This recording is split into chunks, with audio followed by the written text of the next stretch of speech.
See, Chen is a regressor who returned from a future where the entire world was conquered by demons. He was the last survivor, fighting for years until he finally defeated the Demon King by self-destructing alongside him. Then, after a blinding light, he wakes up back in the past inside his dorm room. He feels confused and wonders if he has somehow reached the afterlife. But when he looks outside the window and sees people standing there, he slowly starts to realize what happened. After a moment, it finally hits him that his wish came true. He has gone back in time to his university days from 10 years ago. Just then, a strange hologram appears and tells Chen that the power of gluttony has been fully integrated. As he stares out the window, he realizes he has 3 years left before the first demon lord, Wrath, descends. He clearly remembers that this demon lord was responsible for everything that followed. Wrath was the one who opened the gates of hell, allowing the other demon lords to enter the human world one after another. Our hero decides that he must find where Demon Lord Wrath will appear and eliminate him before the gates can even open. Snapping out of his thoughts, Chen focuses on the floating interface beside him, which clearly displays his stats.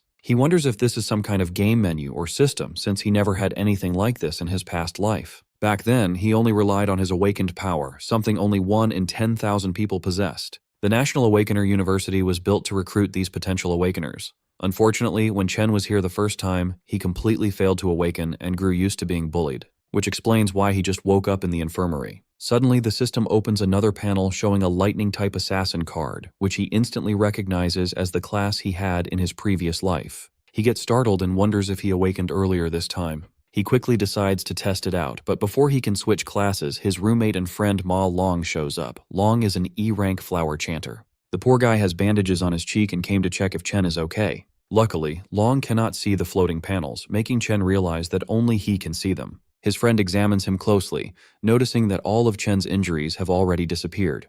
He wonders how a non-awakener is recovering faster than someone like him who already awakened. Chen remembers Long from his previous life. His roommate managed to awaken during university, yet he ended up as one of the weakest awakeners and was brutally murdered on the 3rd day after Wrath descended. Chen smiles quietly as he looks at his old friend again. Long then reminds him that their rank test is tomorrow and they need to get ready. Long feels bad for Chen, thinking he still hasn't awakened, but reminds him that this test is extremely important if he wants to graduate. As they walk through the lively streets, Chen casually mentions that it has been a long time since he saw so many people around, which scares the hell out of his roommate. Chen thinks to himself that if he does nothing in this life, they will all face the same miserable future again. Because of that, he decides to train as hard as possible and raise his level quickly. However, there is a problem. At this point in time, the only way for an awakener to gain experience and level up is by defeating monsters inside demon lairs. These lairs are completely controlled by major guilds, meaning weak people or outsiders like him have almost no chance to level up. He opens his status window and studies his stats, wondering where he stands compared to other awakeners and the monsters themselves. The government classifies awakeners into ranks, starting from E and going all the way up to S class. Chen knows that most students in the university are stuck at E rank, with only a few barely reaching D rank. He glances at his friend and quietly chuckles in his head, feeling confident that he at least ranks higher than him. Just then, a ball suddenly flies in and smacks straight into the poor nerd, knocking his glasses off and shattering them. It turns out they ran into the bully Gong Chung and his lackeys again, the same guys who beat them up just the day before. Chung smirks and asks him why he didn't bring crates of drinks when he already knew they were playing here. Long quickly apologizes and is about to buy the drinks with his own money, but Chen steps in and stops him, saying that the one who should be apologizing is actually Cheng. Seeing the bully again pulls Chen right back into his painful memories. Back then, they tried to drown him in a sink. Instead of feeling guilty, they claimed they were just forcing him to awaken. That day, they only stopped when Chen finally passed out. Long rushed to check on him, but the moment Chung heard Chen speak, he came right back to hurt him even more. Snapping out of his memories, Chen makes up his mind to teach these bullies a proper lesson. Hearing Chen speak up, Chung and his lackeys step forward, clearly ready to shut him up for good. Chen looks straight at Cheng, knowing the guy only picks on the weak because his older brother is the student council president. As the bully steps closer, a crowd of students gathers around. They already feel sorry for Chen, expecting him to get beaten up again. When Chung reaches him, he asks what Chen just said. Without backing down, Chen calmly repeats that they need to stop bothering him from now on. Furious, Chung loses his temper and throws a punch straight at him. But this time, Chen simply raises his fist and blocks the attack with ease, even pushing the bully back. Everyone watching is shocked. As far as they know, Chen has not even awakened, yet he just stopped a strong attack like it was nothing. Growing even more angry, Chung rushes in for another attack. Chen calmly prepares himself and switches his class to Electric Assassin. Long stands nearby, completely stunned. Meanwhile, Chung activates his indestructible demon armor and charges forward with a heavy strike. Before he can even get close, Chen dashes in and blasts him away with a lightning-charged punch. The crowd cannot believe their eyes. The so-called weakling just sent the school bully flying with a single punch. Even after taking such a hit, Chung refuses to back down. He shouts at his lackeys to step in and get revenge for him. However, his lackeys are already shaking in fear after seeing what Chen just did. Chung forces himself back to his feet and charges at Chen once again. But once more, he gets beaten down and slammed away without standing a chance. Watching their boss get crushed like this, the lackeys quickly realize they are outmatched and run away. Long, watching all of this unfold, is left speechless. His jaw drops as he struggles to accept that his roommate, who was easily beaten just yesterday, is suddenly this strong. Chen, on the other hand, realizes that just like in his past life, he can switch into his assassin state whenever he wants. Even at level 1, his stats are high enough to handle low-level awakeners. This means his current rank must be at least D class. However, there is still one thing he needs to confirm. Even after defeating someone, the system has not given him a level up. Curious about this, Chen steps forward to finish the bully off completely, causing everyone around to watch in panic. Right at the final moment, the vice president of the student council, Ling Yu, steps in and tells Chen to stop. She reminds him that even though Chung was at fault, this level of beating is already more than enough. She assures him that the bully will not dare to trouble him again. Because of this, Chen finally decides to let him go. As he backs off, Chen wonders why the student council is so eager to step in and save someone like Chung. Even though Chen was just putting on an act and didn't actually plan to kill him, he knows that bullies like Chung need to be punished properly. Otherwise, they will just keep targeting anyone weaker than them again and again. Chen then walks away with his roommate. Watching from a distance, the bullies' lackeys hide and whisper among themselves that they should never provoke Chen again. That night, Long tries to tell their other roommates how Chen awakened as a ridiculously strong lightning assassin, but none of them take his words seriously. Long keeps explaining how their once weak friend managed to beat Chung so badly, but Xiang Zuo, an E-ranked nucleus mage, treats it like a joke.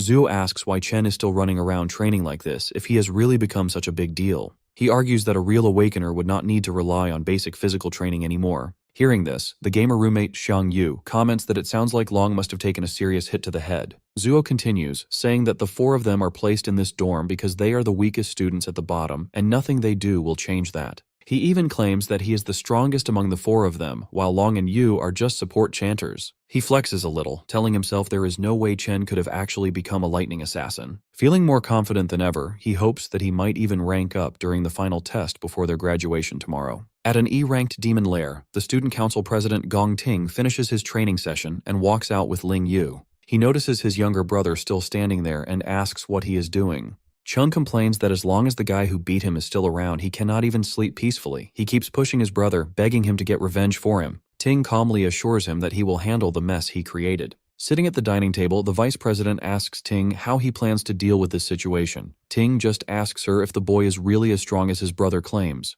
Ling Yu reminds Ting that there are fewer than 10 D-ranked students in the entire school, and Ting has already recruited all of them into his club. She adds that other students do not even have access to demon lairs like he does, meaning no average guy should be able to stand against him. Back outside, Chen keeps running like crazy while getting completely drenched in the rain. He sets a goal to run 20 full kilometers while carrying a bag loaded with 100 kilos, which is almost twice his own weight. He understands how important basic training is for raising an awakener's strength limit, since a stronger body is needed to handle high-level powers. As he runs, he remembers how his sister, his only family, was killed when the Demon King Wrath descended upon the human world. The Demon Lord slaughtered countless humans in an instant, and his sister died right in front of his eyes.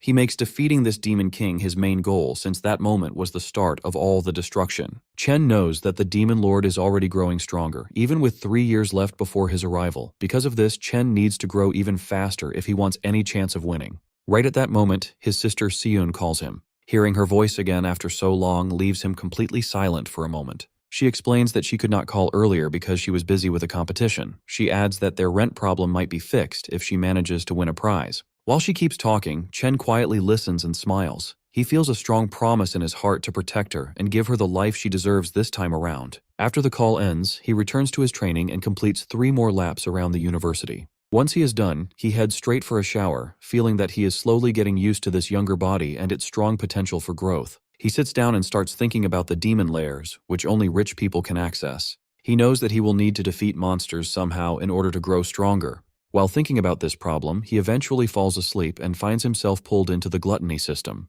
He lands in a strange place and starts wondering if this is just some kind of weird dream.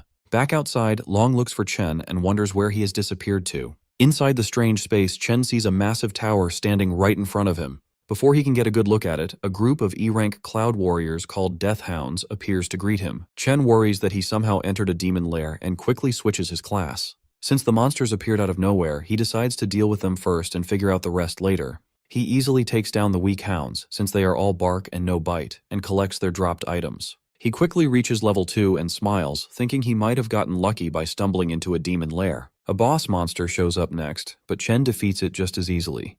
He cuts right through it, allowing him to level up again. The experience points he gets from the boss are much higher than what the normal monsters gave him earlier. The boss monster's body then gets marked as devourable, making Chen wonder what that means. He remembers the gluttony skill he saw earlier on his system panel and reaches out his hand to test it. The devouring finishes instantly, and the monster gets absorbed into a card. Chen is shocked to realize he can turn defeated monsters into new classes he can use. He quickly realizes this is the exact same ability the Demon Lord Lan Yu had. The thought of having a power just like a demon lord leaves him shaken. In this world, most people are born with only one class, while a rare few might have two. However, Chen can now hold as many classes as he wants. He wonders how he got this crazy power and what the dark tower in front of him really is. While he thinks about all this, he feels a strong presence, and a new demon appears holding 2 S-rank blades. The demon is clearly an S-rank, meaning Chen has no real chance of winning. Knowing he is badly outmatched, Chen still summons a lightning sword to fight back and gamble for his life. Strangely, the demon standing in front of him somehow knows his name. The demon trades blows with Chen, but it is clear that the monster is only toying with him. It avoids hitting his vital points on purpose and just keeps knocking him down over and over. After pushing Chen to his limit, the demon finally speaks. It tells Chen he can survive if he stays and guards the tower with it. Chen refuses the offer, so the demon brutally slashes his arm. The demon threatens to finish him off. It explains that it only went easy on him because Chen is the only person who could reach this place.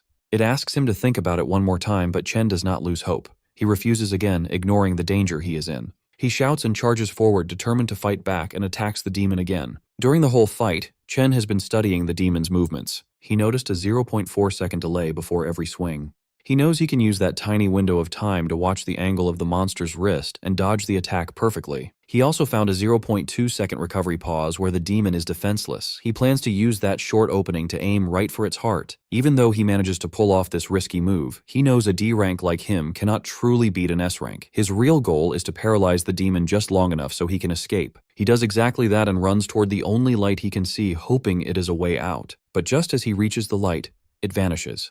The demon tells him it was just an illusion and that there is no exit in this place. The demon explains that this palace is not actually a demon lair at all. However, it praises Chen for finding the flaws in its attacks so quickly. The demon reveals itself as the Purgatory Rakshasa. It tells Chen that he really is the one who can bring hope. As Chen takes a closer look at the demon's body, he gets a shock. He realizes he has seen this exact same look before on the demon lord Lan Yu. Our hero remembers the final battle before he went back in time. His opponent in that fight was no ordinary demon. During their fight, the creature first turned into a dragon. Then it kept changing into other scary, high-level monsters. It used boiling magma, poisonous vines, and lightning that was even stronger than his own. But out of all those forms, the one that really caught his attention looked exactly like the demon standing in front of him right now. He realizes something shocking. Every single transformation must have been part of Demon King Lan Yu's power. Since that power is now inside him, the demon he sees right now is just the power of gluttony absorbed into his own body. His smart guess really impresses the demon. It calmly tells him that he is truly worthy of inheriting the power of this entire dimension. Chen frowns, confused about what it means by the entire dimension. A golden void key appears in the demon's hand. It is the only way to enter and leave the giant tower behind him.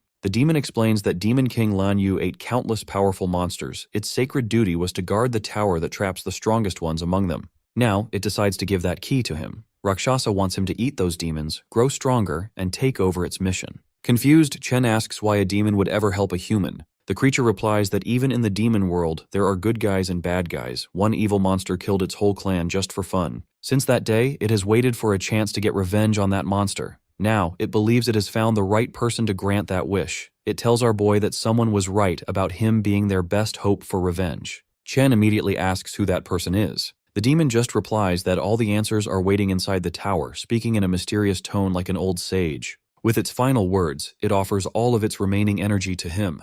In return, the demon tells him that he must become the strongest human on the planet. It will not be easy to eat every single wild beast hiding inside the tower. Each of those smart creatures will be a huge challenge to beat. The demon gives its final warning, saying that only someone with a strong hunger to grow stronger deserves Purgatory Rakshasa's power. That is the drive he needs to kill every demon king in existence. After saying that, the demon's body turns into a burning ball of energy for Chen to absorb. Chen immediately levels up 8 times and gets 2 of Rakshasa's swords. Without hesitation, he accepts the mission, promising to carry out the fallen warrior's final wish. Along with the stat boosts, he unlocks the ability to control gravity and absorb power from dead humans and demons. The next morning, he slowly opens his eyes, waking up inside his dorm like any normal day. He jumps up when a loud voice echoes through the room.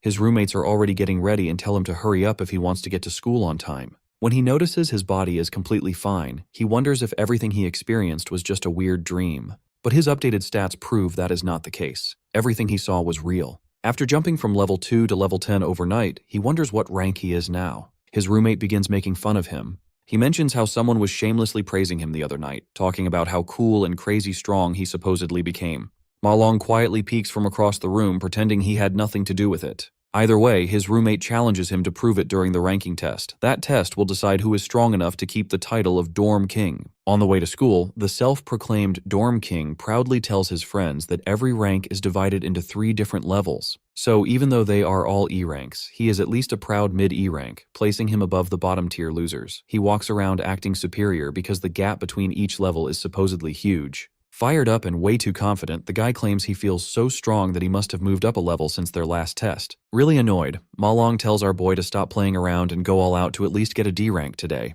That way, the Dorm King might finally shut up. The boys arrive at school, where everyone is nervously gathered for the ranking ceremony. The bullies walk in like they own the campus, insulting anyone who dares to look at them. Even the Dorm King's confident smile completely disappears the second he sees them. But the bullies also lose their nerve. They immediately start bowing respectfully to Big Brother Chen without hesitation. His roommates slowly begin to realize that maybe everything Ma Long said was not complete nonsense after all.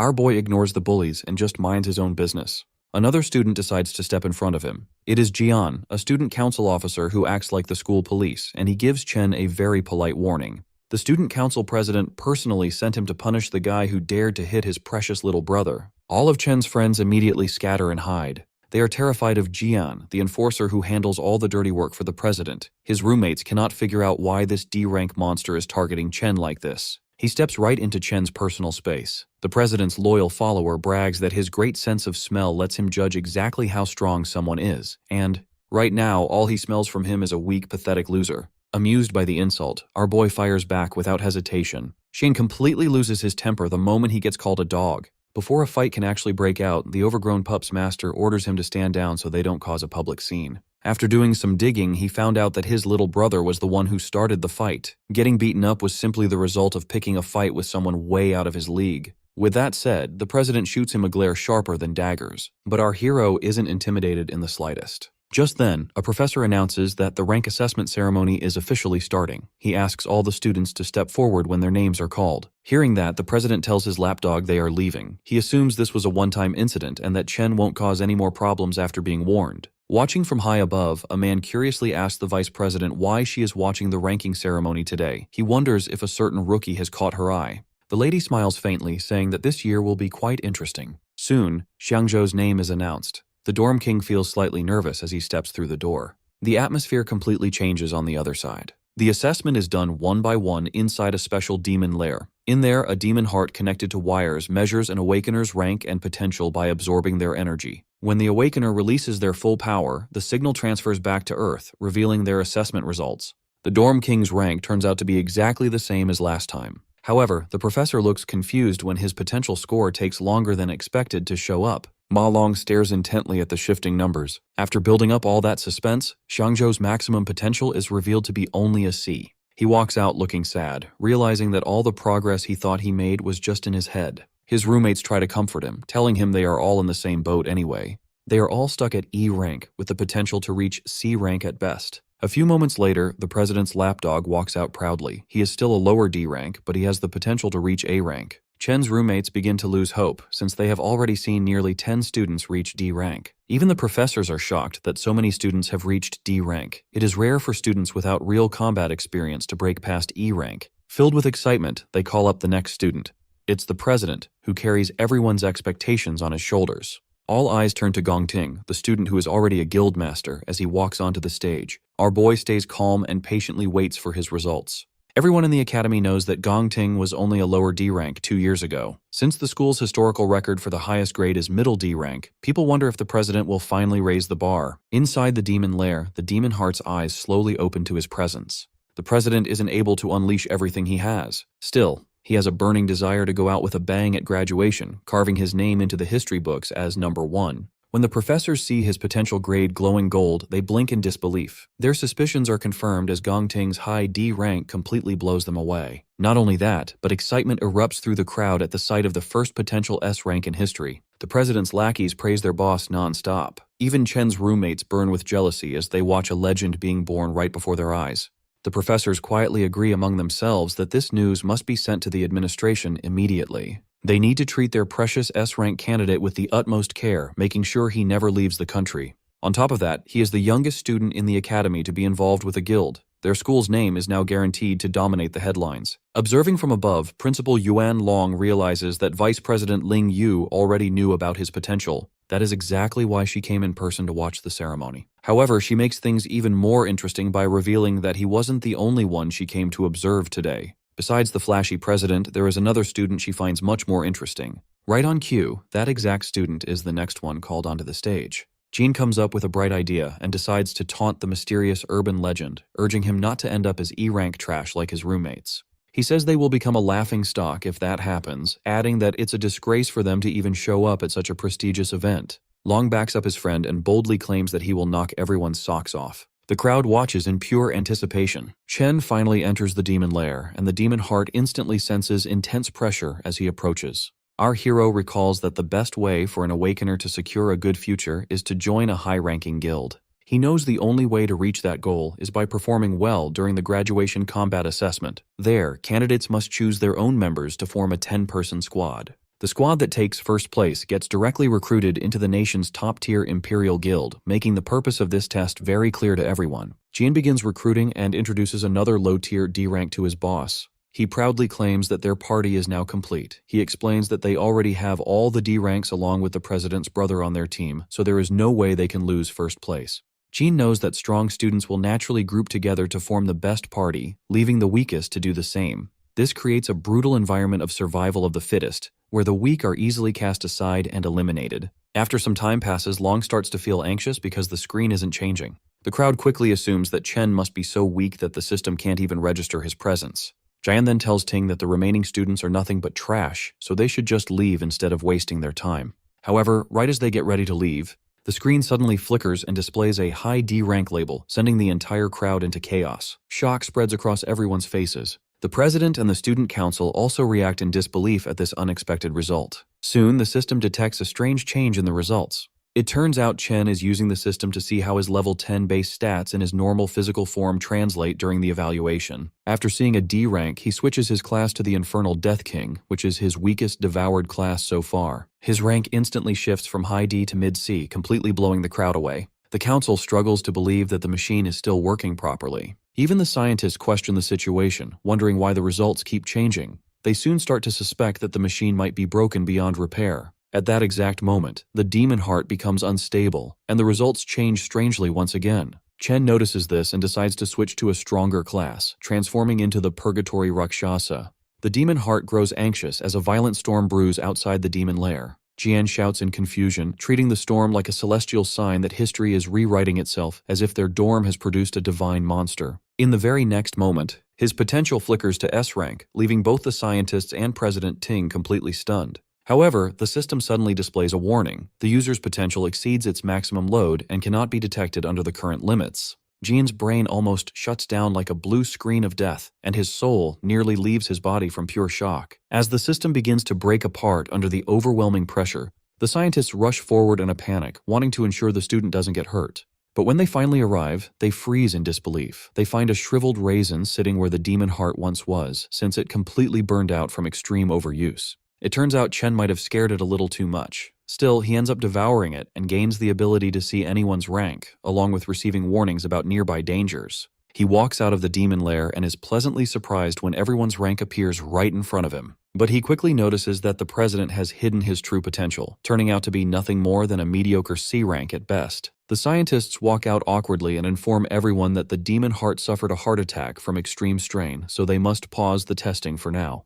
They label Chen's stats as a probable error and announce that a full report will be sent to the higher-ups for review. The remaining students are told to return the next day for their assessment, as a new testing device will be ready by then. On the way back, Chen's roommates hype him up and treat him like an absolute legend after what he just pulled off in front of everyone. Jean clearly can't handle his jealousy. He calls Chen a fraud and demands compensation for breaking the machine and wasting the council's time, acting like a sore loser. Just as Chen reaches his limit and prepares to destroy the guy on the spot, Ting steps in and immediately calls Jian out. The president warns him not to disrespect their teammate, which completely shocks Jian. Ting then extends his hand, inviting the newly revealed powerhouse to join his team. He confidently promises that together they will undoubtedly achieve the highest score in history. Jean starts to panic in the background. He knows someone will have to get kicked off the team to make room for Chen, and this will definitely cause trouble with the brothers. He knows that joining Ting's team practically guarantees first place. Because of this, he wonders what makes Chen so special, especially when other people could not even bribe their way onto the team no matter how hard they tried.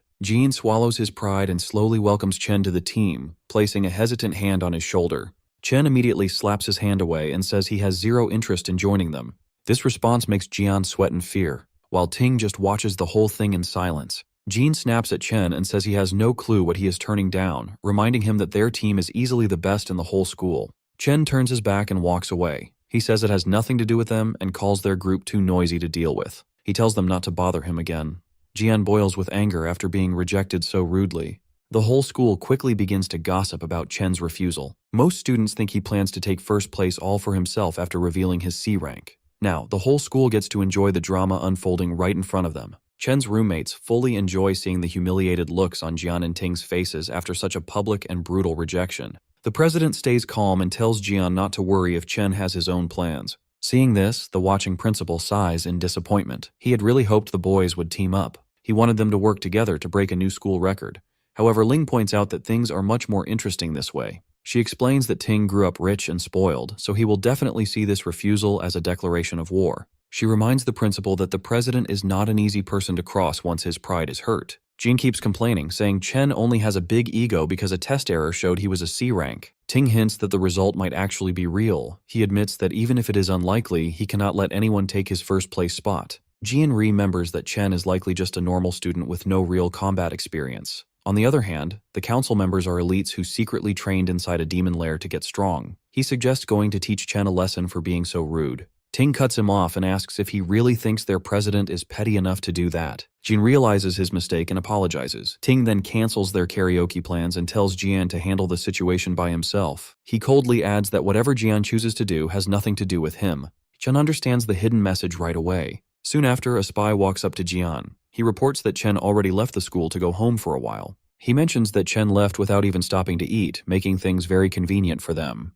Jin sees this as perfect luck. He gets excited to crush Chen outside the school where no one can step in to help. As Chen crosses the street, he remembers a disaster from his past life. A top guild had tried to clear a demon lair in the St. He country area. Inside that lair, they met a new monster called Wrath. The monster wiped out the entire top team without them even putting up a fight. The monster then escaped into the human world and caused massive damage everywhere. Even though his memory of it is blurry, Chen is determined to find that same demon lair in this life. To start his plan, Chen needs a lot of money. He heads straight to the Mithril Monster Exchange Center. He remembers that this exchange center will become the biggest trading hub in the whole country in the future. In this world, an Awakener's strength is based on the quality of their weapons and gear. The exchange center is the best place to buy and sell these items. However, Chen just sees this place as a quick way to earn some money before tackling his bigger goals. He walks in and shows a few monster fangs to the broker. The broker looks at them closely with clear suspicion. The broker asks how a mere student got these items. Chen calmly says they dropped from a monster he beat earlier. The broker is surprised and claims he has never seen fangs like these before. His assistant steps in and explains that the fangs come from an E-class monster called a Sang-Sin beast. She mentions that these fangs can be used to make an E-grade weapon or ground into powder for other uses. The rude broker cuts her off and drops the fang back on the table. He claims that an E-grade item is pretty much worthless anyway. He brags that their shop is for VIPs only. They only deal with high-status Awakeners and D-grade items or better. He uses this as an excuse for not knowing what the E-grade item was. In his mind, he complains about not getting any rich customers lately. He sees no point in helping a low-tier student since it will not help him get a promotion. He calls Chen a bother and dumps the work on his assistant, Lee, before walking away. Lee politely hands Chen an envelope of cash. She then asks if he needs help with anything else. Chen checks the envelope to find 18 grand. He decides this is enough to pay his rent for now, without any stress. He then takes out the glowing greatsword he got from the Purgatory Rakshasa. This immediately grabs Lee's full attention. Even though she has never seen anything like it, she guesses it must be at least a B grade or maybe even an A grade item. The broker walks back over and laughs at her guess. He says A grade items cost around 1 million. Having worked there for years, he claims he has never even seen an A grade item in person. Just then, the shop owner walks in. He calmly says that the weapon is neither A grade nor B grade. The broker praises his boss's smart judgment. He smugly agrees that a mere student could never own something so valuable. However, the owner explains that the weapon comes from the Purgatory lands. He reveals that it is actually an S-grade item. Both the broker and the assistant freeze in total shock after hearing this. The owner immediately shakes Chen's hand and warmly welcomes him as an honored VIP guest. He invites Chen into the VIP room and tells him to ask for whatever he needs. Chen feels very satisfied. The owner, Qingji, finally showed up just as he planned. Once they settle into the VIP room, the guild boss asks Chen how much he wants to sell the weapon for. Chen immediately answers with 1 million, which surprises the green-haired boss. The boss tells him it could easily sell for tens of millions, since it is extremely valuable. However, Chen explains that he just wants to use the greatsword as collateral for a $1 million loan for a month. This leaves the man even more surprised. He realizes Chen is very smart and wonders who exactly he is. Chen continues, saying he will pay back the main amount in 30 days and the interest the month after. Before answering, the guild boss tells the girl to step outside so they can discuss business privately. Once she leaves, the man mentions that he knows Chen goes to the National Awakener University, where the seniors are about to graduate. He adds that he knows the graduation test is in 30 days and the prize money is exactly 1 million. The boss then asks Chen directly if he is completely sure he will get first place in that test. The guild boss figures out that Chen desperately needs money and wouldn't be doing this unless it was his last option. In the end, he offers to lend Chen 1.5 million right away with absolutely no interest. Reaching his hand out, he smiles and says this will be the start of a beautiful friendship. Chen is left speechless by the generous offer. The man reassures him that he won't let a single word leak out from this room. He simply asks that in return, Chen comes to his guild whenever he wants to trade anything else. Chen thinks to himself that this man figured everything out so easily, yet didn't try to scam him. He now understands why the guild boss becomes such a big shot in the future. Chen shakes his hand, realizing that he needs strong allies if he ever wants to defeat the Demon Lord.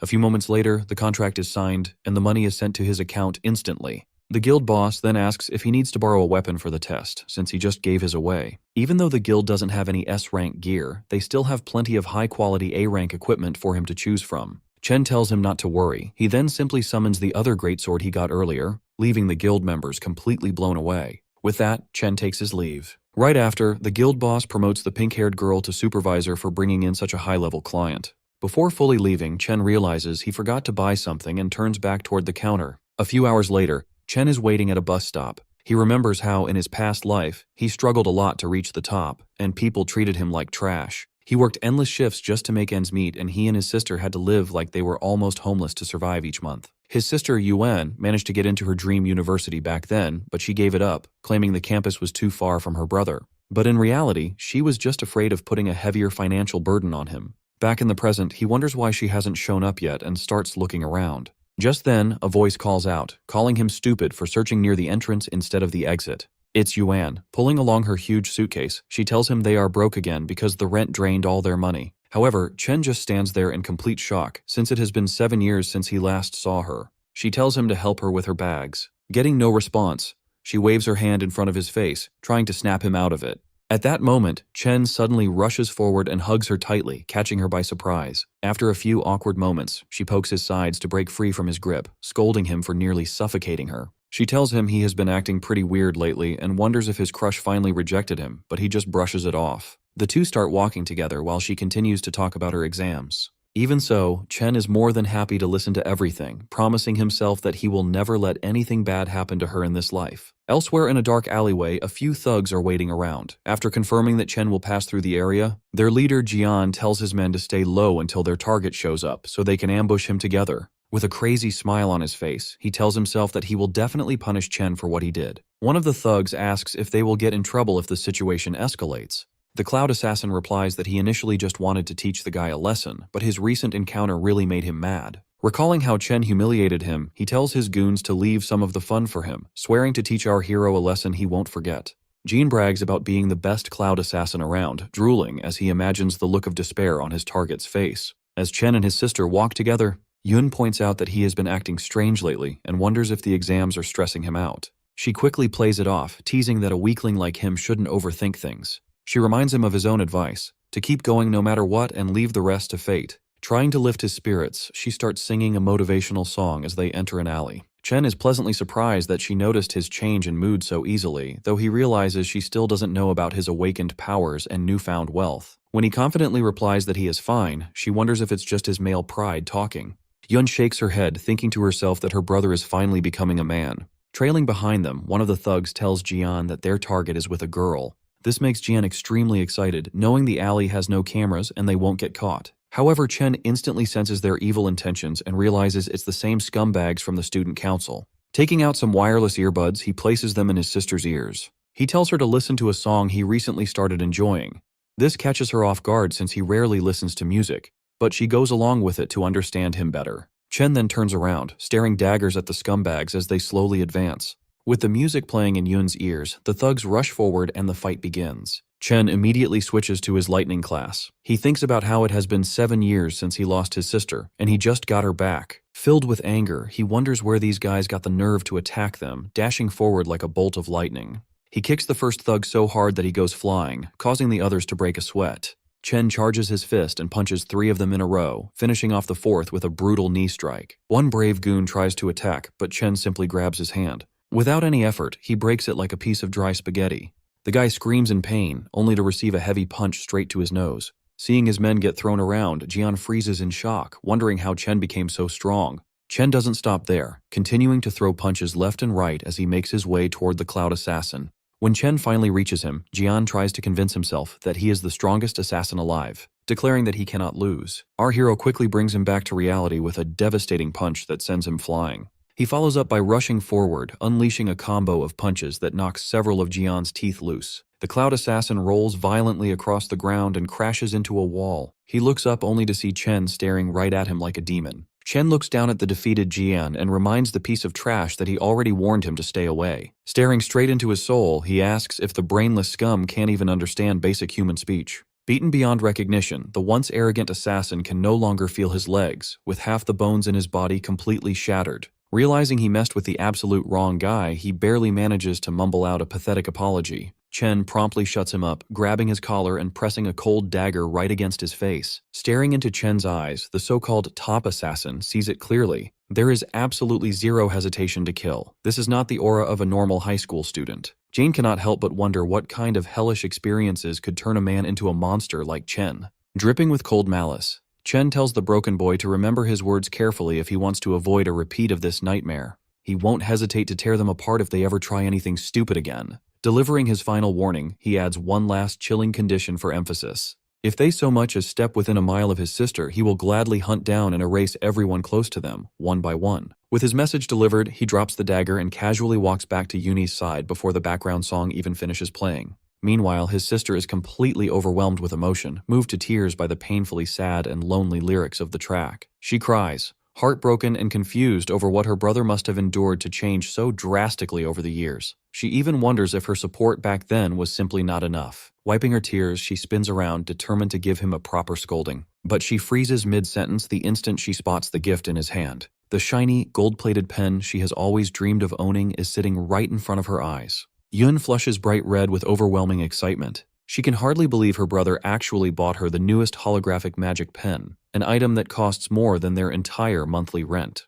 Her adorable reaction immediately warms Chen's heart. Her expression makes it obvious she doesn't want to return it, even if doing so would be the responsible choice while they are so far behind on rent. Clenching his fist behind his back, Chen silently swears to protect his sister's smile in this life and ensure she makes it into her dream school. Back at home, Yuni happily spends hours tracing glowing holographic drawings in the air. Watching her, her big brother quietly enjoys a bowl of her homemade ramen, genuinely glad that she loves the gift. Even so, the reality of their situation kicks in, and she worries about him spending so much money on her when next month's rent isn't even covered. In response, Chen flashes a proud smile and reveals that their rent for the entire year has already been paid in full. He casually brags that his little business venture with a friend has been highly profitable lately, but Yoon is sharp and immediately shoots him a suspicious glare. She is clearly not buying this incredibly convenient business story. That being said, she chooses not to push the subject further. Honestly, she can't even remember the last time her big brother laughed so openly and freely.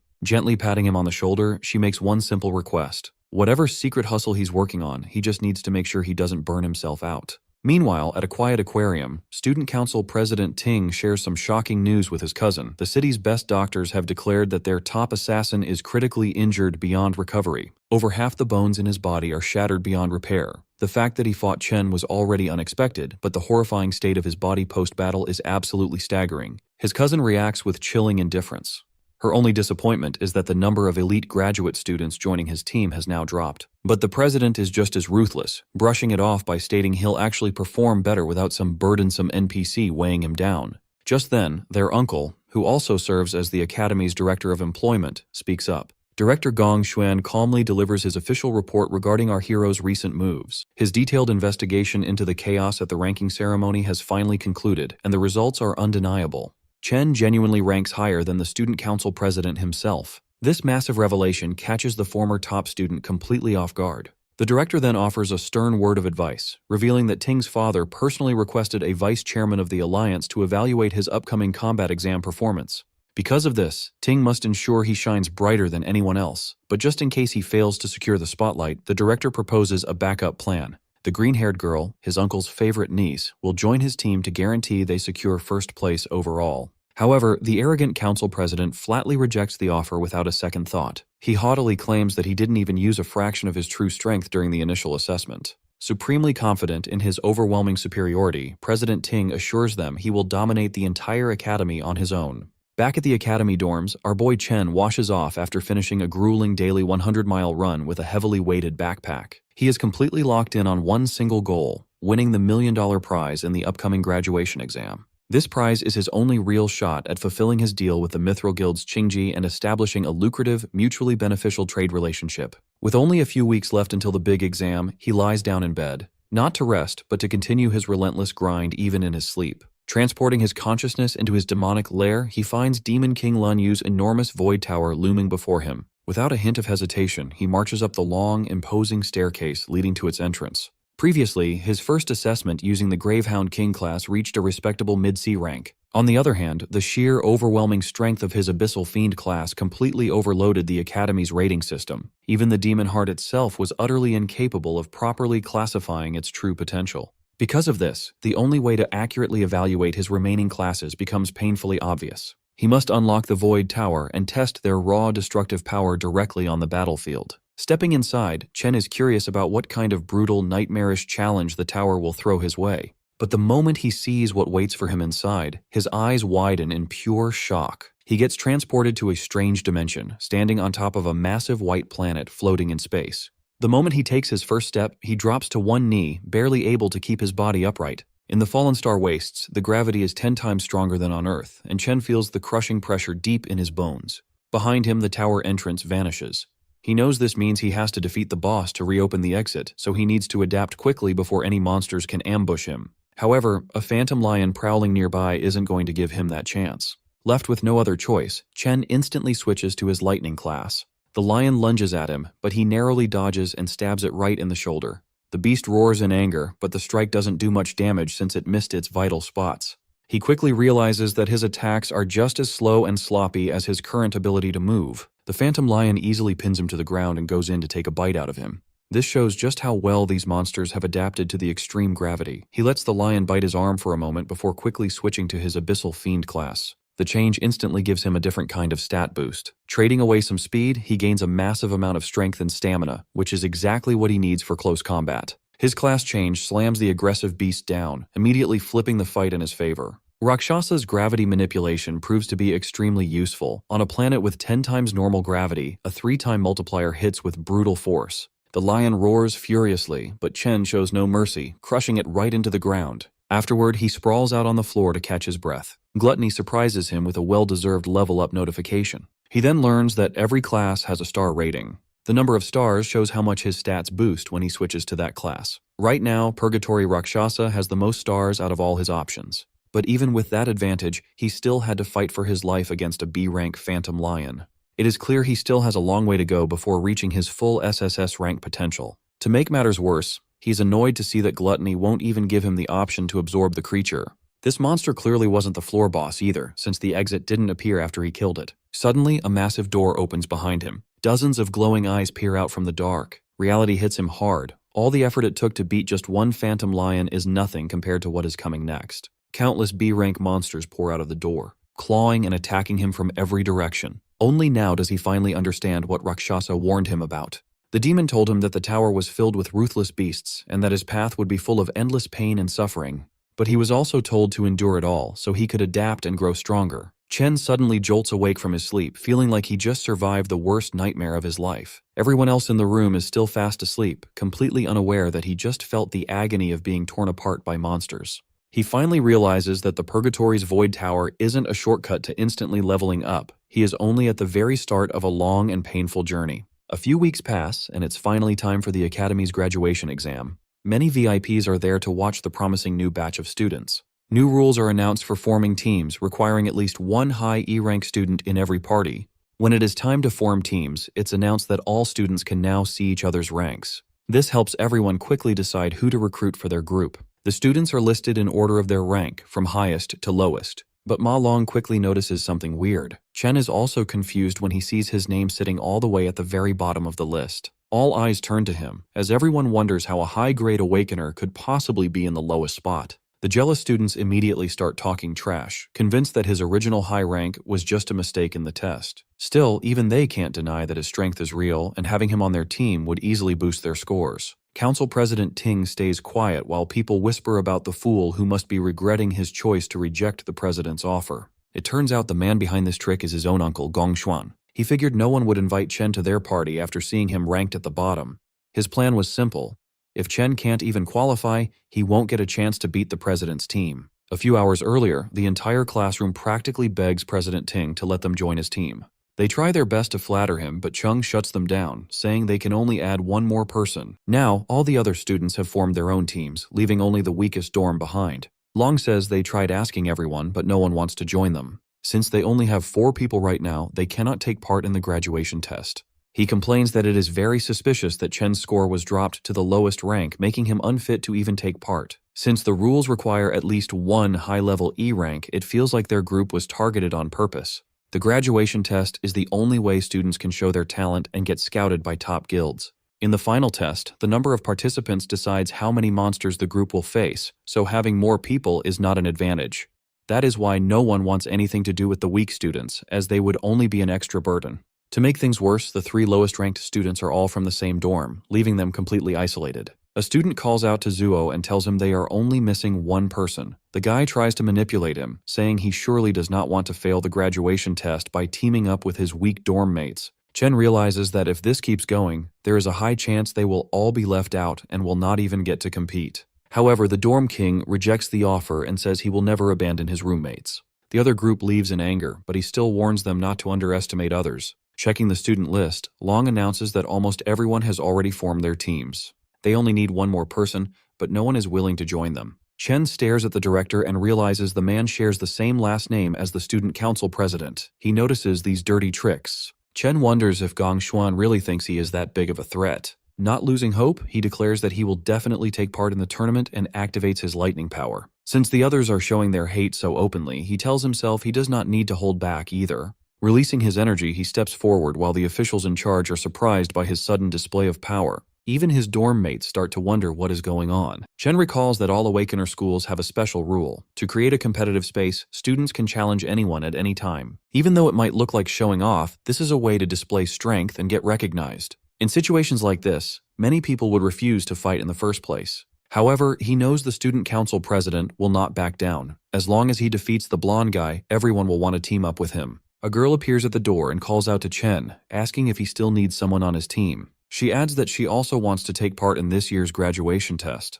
The vice president points out that she reached D rank back in middle school, so she will not disappoint him. His dorm mates go crazy, wondering how he managed to get such a beautiful girl on his side. Chung and Ting both look confused about what is happening, while the director nearly chokes on his water. The students start gossiping and wonder why an exchange student wants to join the worst-ranked team in the test. No one really knows who she is, but there is a rumor that she comes from the Saint Kingdom. The director gets very angry and tells her that exchange students cannot take part in the school's graduation test. He goes on to say that Ling never took any rank tests here, nor did she prove her rank, which goes against all the rules. The principal suddenly appears and says that the director is right.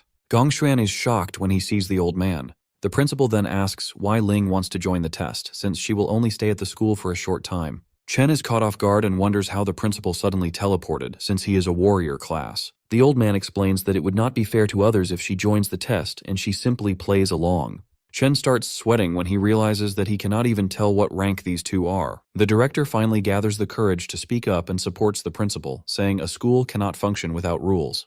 The principal then changes his tone and explains that the goal of the school is to provide a learning space for awakeners so they can achieve great things in life. Even though the graduation test is a tradition, it is also one of the most important moments in a student's life. He asks how the school will make up for the loss if a student cannot take part due to sudden rule changes. The director starts sweating heavily and wonders if he has finally been exposed. He begins to question if the principal is doing all of this just for Chen. Realizing it is not worth the trouble, the director decides to back down. He tells himself that since the strongest students have already formed a team, they should easily win the test anyway. The director bows to the principal and apologizes, admitting they overlooked how this system could stop some students from getting a chance to grow. He then announces that to ensure fairness, even lower-ranked teams and groups with less than 5 members can now participate. The 4 dorm mates finally form their team and celebrate that they can take part in the graduation test. Sitting in the back, the principal tells Ling that she seems a little too interested in Chen. On one side of the test, the student council president leads the team of the strongest players. On the other side, Chen leads the 3 weakest players. This makes the old man very curious about which cave they will choose and how many points they will score in the end. The official then announces that all captains can now choose which devil cave to enter. His tablet dings, catching him off guard because one captain has already made a choice. Everyone is shocked when they see which cave Chen selected. His dorm mates also panic and tell him to quickly change his mind, asking if he understands what he just did. However, Chen remains silent as he continues to stare at the screen. During the graduation test, teams of students enter a devil's cave and earn points by defeating monsters. Defeating monster lords and clearing the dungeon quickly gives separate points. The dungeon's difficulty level then determines how much the total score is multiplied. An F-rank dungeon gives up to 75 points, while an E-rank dungeon offers a maximum of 100 points. The team with the highest score gets scouted by the Imperial Guild, and the top player receives a reward of 1 million yuan. Inside the selection room, the students discuss that the highest score in history was 90 points, achieved by the current leader of the Imperial Guild. Even clearing an E-rank dungeon requires a team to have at least 3 solid D-rank fighters. This year, Ting's team might actually surpass that record. The display suddenly dings, informing everyone that someone has already selected a Devil's Cave. A student is shocked to see that Chen has chosen a D-rank dungeon. No one has ever cleared a D-rank dungeon before, and everyone wonders if he made a mistake. Long asks Chen if he hit his head, while the dorm king completely loses his mind at the screen. The nerd tries to talk some sense into Chen, but he reveals that he thought long and hard about this choice. The system dings again when the student council president also selects the D-rank cave. Ting's teammates immediately accept their leader's choice, officially qualifying them for the test. The classroom goes wild at the announcement, though Ting's group tries to act nonchalant. A blonde goth girl roasts Chen for trying to act tough, assuming he just wants attention. A bald student adds that Chen's weak teammates will never agree to this, and the team will fall apart. Long studies Chen's face and realizes he is completely serious. He wonders when his friend became so bold and how much he has changed. Making up his mind, the nerd presses the confirm button, deciding to trust his friend. Yo also hits the green button, feeling like he has nothing to lose. The dorm king gets annoyed that the others made their choice before him, so he presses the button too. With that, the system officially qualifies their team for the test. Looking at his dorm mates, Chen apologizes and explains he chose this dungeon to become the top scorer. He knows he is dragging them into his own dream, but he reassures them they will reach the top together. Hearing his words, the president stands up and declares that the top spot belongs to him alone. Chen turns around and faces him directly. Ting releases an intimidating aura, stating that there can only be one strongest student in the school. Standing in the back, Ling is surprised as this is the first time she has seen such strong emotions from Ting. The rivalry between the two is now out in the open. The principal feels proud that the students are so fearless, but Ling is uneasy about Chen choosing a D-rank cave, which even a C-rank fighter cannot clear alone. Even though a student can earn 150 points from a D-rank cave, the difficulty is just too high. On top of that, his teammates are not well suited for it either. The principal adds that with only a month left, it will be impossible for them to improve enough in time. Even so, he still hopes for the best. 2 weeks later at the training grounds, everyone lies exhausted on the floor. Long asks why they are doing physical training while the other students are using simulation training. Chen made them go through all kinds of exhausting exercises, leaving them extremely frustrated. Chen explains that simulation training is actually no help at all. When someone enters a devil's cave for the first time, their mind goes blank and their instincts are the only thing that saves them. The physical training is meant to improve their strength so they can move faster and react better. The best training would be to enter a real dungeon and gain experience, but ordinary students can only dream of that. Only the elites get those opportunities. Furthermore, the elites do everything they can to make sure normal people never catch up, allowing them to stay on top. They have access to resources that regular people spend their entire lives trying to get. The Dorm King asks what ordinary people are supposed to do in that situation. Chen reveals his plan, saying that if they manage to join the Imperial Guild, they can change the entire system. The graduation test is their only real chance to surpass the elites. Driven by this dream, Chen swears to do everything he can to keep his promise and guarantees that they will win. With just half a month left before the graduation exam, our boy trains inside the Void Tower every single night. Defeating the Phantom Lions is no easy task, but he refuses to quit no matter how hard they beat him up. 5 days before the exam, his roommates are training with everything they have. Our boy, however, is on a completely different level. His intense routine makes even the toughest training look like a basic warm-up. With just 2 days left, his rival is clearly not slacking off either. But Chen is improving even faster. Now he can confidently fight a whole pack of lions under heavy gravity. With blood running down his face, he has never looked more ready to win. On the day of the exam, a small drone floats near the students to guide them. The boys walk in wearing matching outfits, looking really sharp. Once all the students put on their wristbands, the exam officially begins. Outside the exam area, the academy principal warmly greets Gong Lin. This sharp-looking man is President Ting's father, the co-founder of the Imperial Guild. The students cannot stop staring at the Imperial Guild co-founder, looking at him like he is a rare animal at the zoo.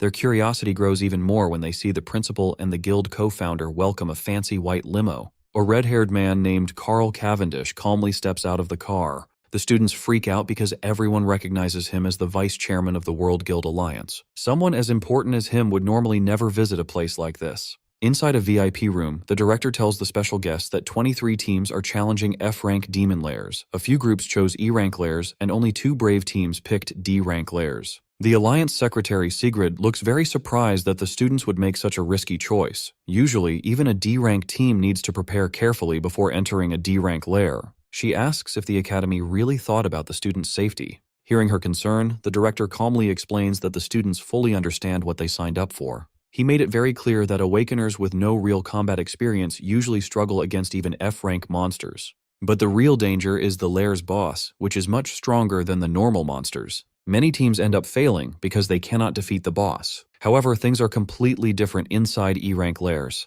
Even the basic monsters there are as strong as an F-rank boss. This hard truth is something students usually learn the hard way. The Alliance Secretary then asks if there is any protection for the students if things get too dangerous. The director promises her that the Academy cares deeply about its top students. To keep everyone safe, a warrior from the Imperial Guild stands outside every lair, ready to jump in if anything goes wrong. On top of that, the wristbands each student wears can instantly teleport them to safety if they choose to give up or if their life is in real danger. Hearing this, the lady still doubts that the Academy has students skilled enough to beat a D-rank lair. She quietly wonders how long those teams can actually survive inside. The director, however, is sure that the young E-rank students will probably come running out in tears. Inside the D-rank dungeon filled with giant frozen trees, Chen's teammates are clearly terrified. Anyone would be scared after seeing those nightmare creatures, which look like a mix between weird bats and monkeys. Chen quickly warns his team that these monsters dive at their targets in the blink of an eye, so they need to stay on high alert. Suddenly, a group of the ghost monkey bats flies straight down at them. Surprisingly, all the boys manage to clumsily dodge the monster's super-fast attacks. While they are still excited about dodging a D-rank creature's attack, something even crazier catches their attention.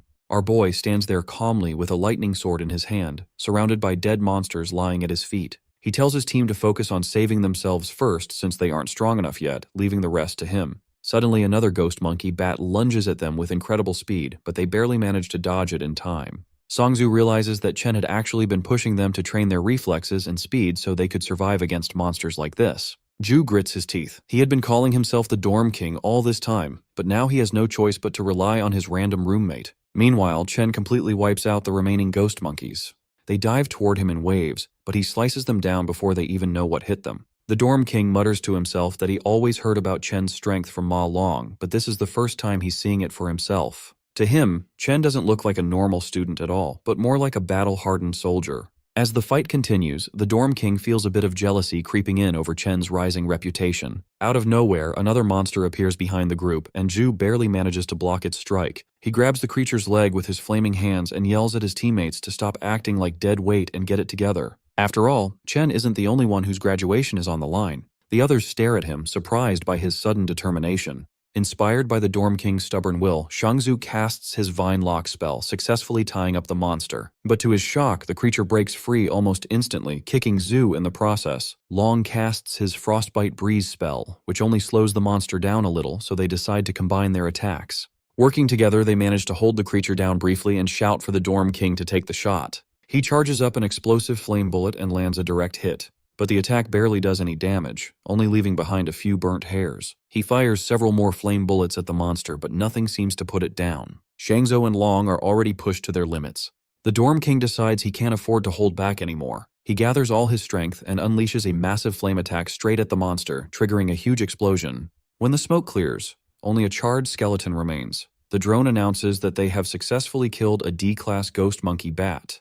The three of them collapse onto the ground, completely drained. They are thrilled that they actually managed to defeat a D-class monster on their own. Chen walks over, slightly surprised, and they immediately ask if he saw them take it down. The monster leaves behind a single finger bone as loot, and Zuo tries to act tough, casually claiming that killing it was a piece of cake. Chen congratulates them anyway. Soon after, the drone announces that all the monsters inside the Devil's Cave have been cleared. Watching the live feed, Director Gong nearly loses his mind. He can't believe these supposedly weak students with zero real combat experience defeated a D-level threat.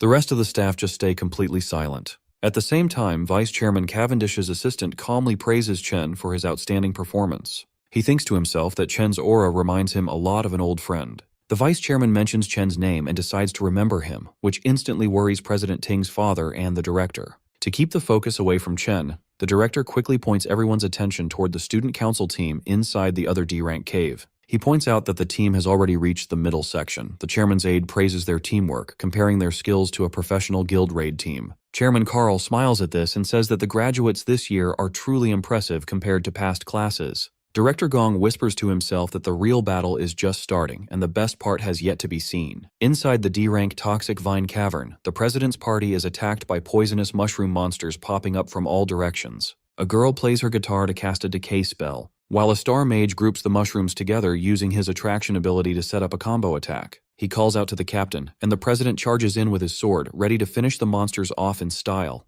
With a single fast strike, the president unleashes his blazing sky sword skill, blowing the mushroom monsters apart perfectly. His teammates notice that the monsters in this school test are exactly the same as the ones they fought during training. Because they know what to expect, the team handles the fight easily without feeling any pressure. They already guessed that the school officials set up the test ahead of time for them. Having the right support makes life much easier for them. Thinking this, they start celebrating early. They are totally confident that they will win first place this year without a real challenge. Down on the final level of the Cloud Forest, the boys are shocked they actually survived long enough to reach the boss monster. In the middle of a frozen wasteland, they spot a giant ghost ape calmly eating its meal. The Dorm King starts sweating right away, just thinking about how strong the monster is. One hit from that beast would probably kill him instantly. Right then, the creature slowly locks its eyes on the weakest person in the group. Ma Long screams in fear, and that single loud noise is enough to make the beast attack. The giant ape jumps right at them in a scary leap. The boys run away as fast as they can to save their lives. Chen just charges forward without any hesitation. He jumps straight into the beast's giant face with a hard kick, then lands a series of fast punches that bounce its heavy body in the air.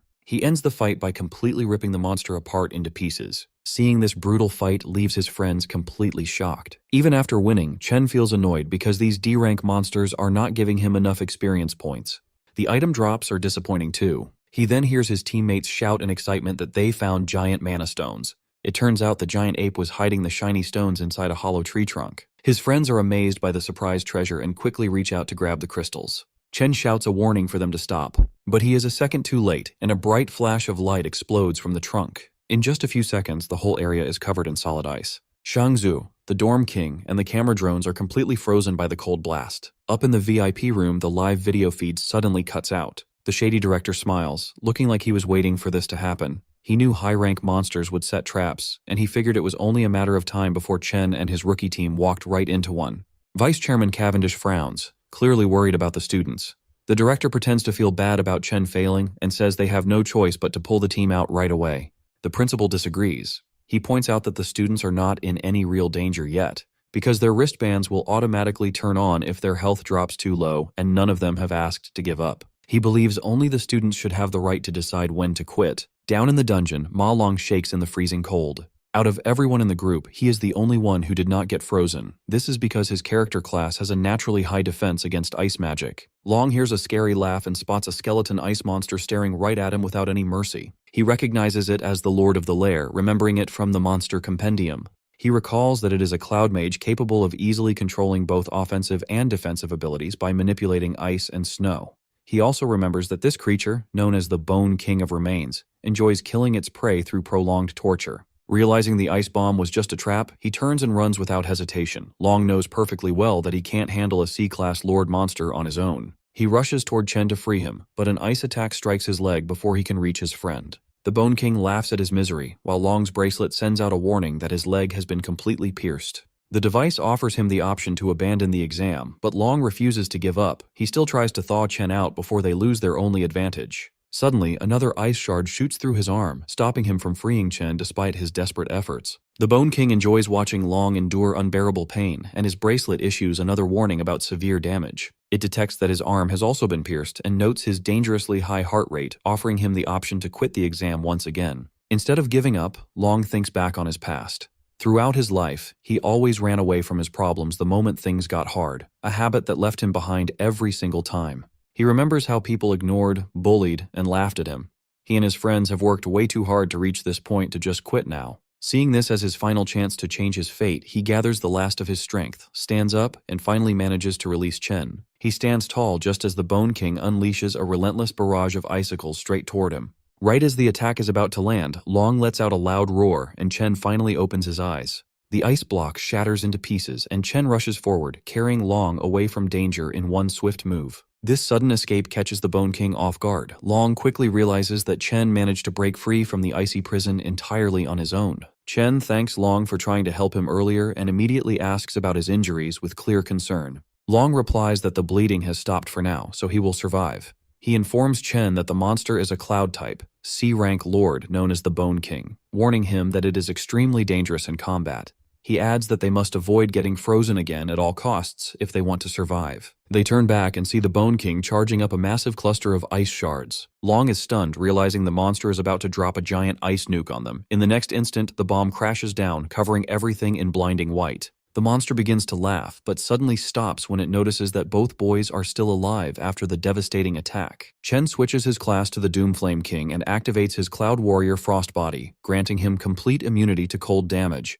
This transformation also boosts all his resistance stats in cold environments, turning the battlefield to his advantage. The Bone King lets out a horrified shriek. Even Long is confused as he watches his friend, who was supposed to be a Volt Assassin, turn into a Cloud-type warrior instead. He wonders if Chen might be one of those rare prodigies who can awaken two different classes at once. Chen simply apologizes for misjudging the situation earlier, admitting that he dragged his friends into a dangerous fight because of his mistake. He then switches classes again, this time into an Abyssal Fiend. Pulling out his Purgatory Warrior sword, he faces the Bone King, fully intending to end the fight right there. His best friend's jaw drops wide open at the sight. Normally, Awakeners are born with just one class they can specialize in, but there is an incredibly rare chance for someone to possess two classes at the same time. These dual-class users are so rare you could count them on one hand. This makes them treasures that every major guild desperately wants to recruit. However, that alone isn't what shocks his friend.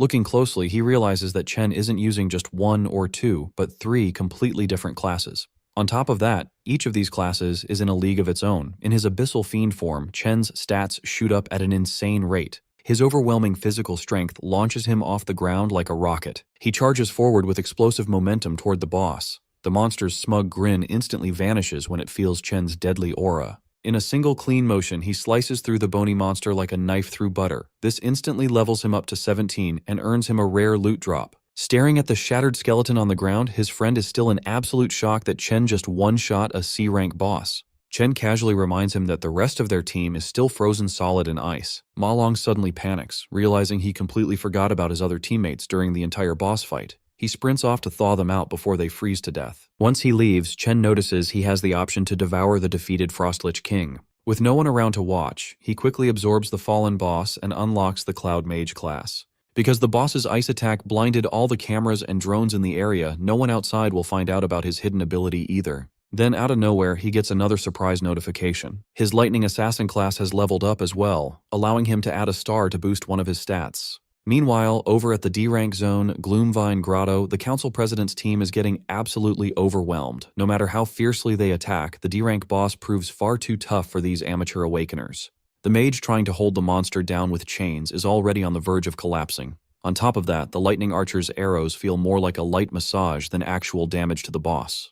The beast easily tosses them around like cheap action figures. The humiliation makes them question if all their combat training and simulations were completely pointless. They have never faced anything even close to this level of power. The mage quickly realizes that the president is their only real hope of winning. Standing far in the backline, the president strikes a dramatic pose. He charges up his ultimate skill while receiving power buffs from the support mages. Once he finally gathers enough energy, he launches himself at the boss with his flaming sword. The blade pierces straight through the monster's core. It then erupts into a storm of flames, melting the creature from the inside out. His teammates erupt in cheers, celebrating the rise of a legend whose name is sure to go down in the history books. The drone nearby announces that their team has cleared a grade D zone in just over 30 minutes. Completely fired up, his party is fully convinced they secured first place. They believe no other team could possibly beat that time. They eagerly exit the lair, expecting to see their names proudly shining at the top of the rankings. They soon walk through hallways filled with students who gave up and teleported out early. Most of them look completely traumatized, still haunted by the demons they faced for the first time. The president's lackey spots Chen and his squad sitting off to the side. One glance at the exhausted group makes it clear. They must have failed the moment they went inside. The lackey smugly walks over, mocking Chen for failing halfway through after acting so bold earlier. The loyal follower keeps talking, but his boss silences him because the Alliance vice chairman is approaching. The elegant man claps slowly and congratulates the students on their great performance. As he gets closer, the president keeps a calm face, while his followers nearly shake with excitement at standing in front of one of the world's most powerful men. President Ting confidently reaches out for a handshake. However, Mr. Cavendish completely ignores it, walking straight past him without even looking. Embarrassed in public, the president feels his pride shatter. To make matters worse, the vice chairman loudly calls his rival a true legend. He grips Chen's shoulder and announces to everyone that Chen cleared a D-rank dungeon in just 20 minutes. Not even professional teams from his own guild have ever broken a record like that. Both the council president and his lackeys are left completely speechless. They cannot figure out how 4 nobodies beat their 10-man squad's time and actually cleared a D-rank lair. Chen does not even blink. Getting praise from the most powerful man in the country means nothing to him. Still, he wonders why such an important figure personally came to this academy. Carl Cavendish calmly states that he will remember Chen's name very well. Then he turns to Gong Lin, the man who invited him here. The vice chairman casually mentions that his son is talented too, offering a weak compliment at best. That leaves a bitter taste in the mouths of both the father and son. With that said, the vice chairman announces that it is time for him to leave. The academy director quickly steps in to smooth things over. He announces the final results, saying that both top teams have tied in score. Because of this, they will all get an official invitation to join the Imperial Guild. That news sounds like music to Chen's roommates because they are basically set for life thanks to him carrying the team. President Ting's lackeys celebrate too, but Ting himself is far from happy with this result. The director then adds that the captains will get management roles in the guild for their leadership and the $1 million cash prize will be split evenly between them. Hearing that, both team leaders are visibly surprised. Chen quietly worries that $500,000 will not be enough to pay off his debt. He needs to find another way to earn the rest of the money and keep his promise to the Mithril Exchange Guild. But that worry might not matter because President Ting openly refuses to accept a tie. He boldly declares that a one-on-one duel will decide the true winner, as there can only be one champion. This sudden challenge is so shocking that it catches the attention of the director and even the vice chairman. Alarmed by his nephew's reckless move, the director urgently tries to talk him into accepting the tie. The older man explains that a tie is the best possible result, especially after his earlier embarrassment. The director assumes Chen will reject the pointless duel, but Chen immediately accepts the challenge on one condition: the winner takes the entire $1 million prize.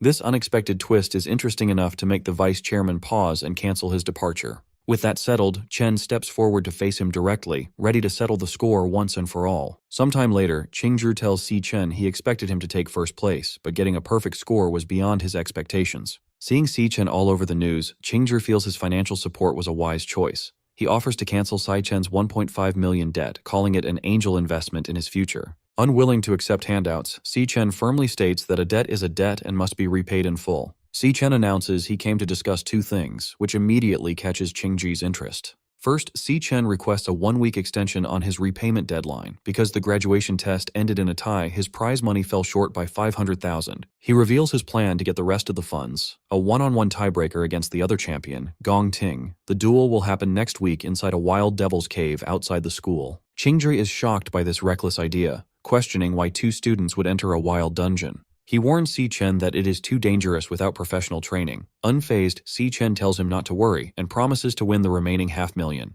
To make up for the extension, Si Chen promises to hand over all the monster materials he gathers from the cave as interest. Seeing Si Chen's lack of fear and clear focus on his debt, Qingzhi sweats in disbelief. He admits to himself that the young man is truly special. Si Chen casually adds that there is a second, more important reason for his visit. With a serious face, Si Chen bluntly states his final piece of news. Whatever he reveals leaves Qingzhi completely shocked, his mouth dropping open in disbelief. Speechless, Qingzhi stands up and stares at Si Chen in stunned silence. Later that afternoon at Qingshui Middle School, Si Chen's younger sister, Si Yun, celebrates the end of her final exams while her classmates complain about the difficult test. Checking her phone, she happily notes the start of her summer vacation. She suddenly remembers that today is also a big day for her brother. His graduation assessment. She looks at her phone's lock screen, which shows a cheerful selfie of her and Si Chen. 4 years ago, an excited Si Chen burst into the room with his admission letter from the National Awakener University, thrilled that he had elemental potential. A younger Si Yun excitedly asked if he was going to become an awakener like their parents. Full of hope, Si Chen promised to join a top guild, make money, and give her a better life. He also believed that gaining power would let him find the truth behind their parents' disappearance. Si Yun cheered him on, confident her brother would become a strong awakener. In a more recent memory, a sad Si Chen sat at his desk. He worried that he was already a senior and still hadn't awakened his powers, while Si Yun watched him. Noticing her worry, he quickly tried to hide his sadness. Forcing a smile, he told her everything was fine and he just needed to work harder. Si Yun reflects on her brother's journey.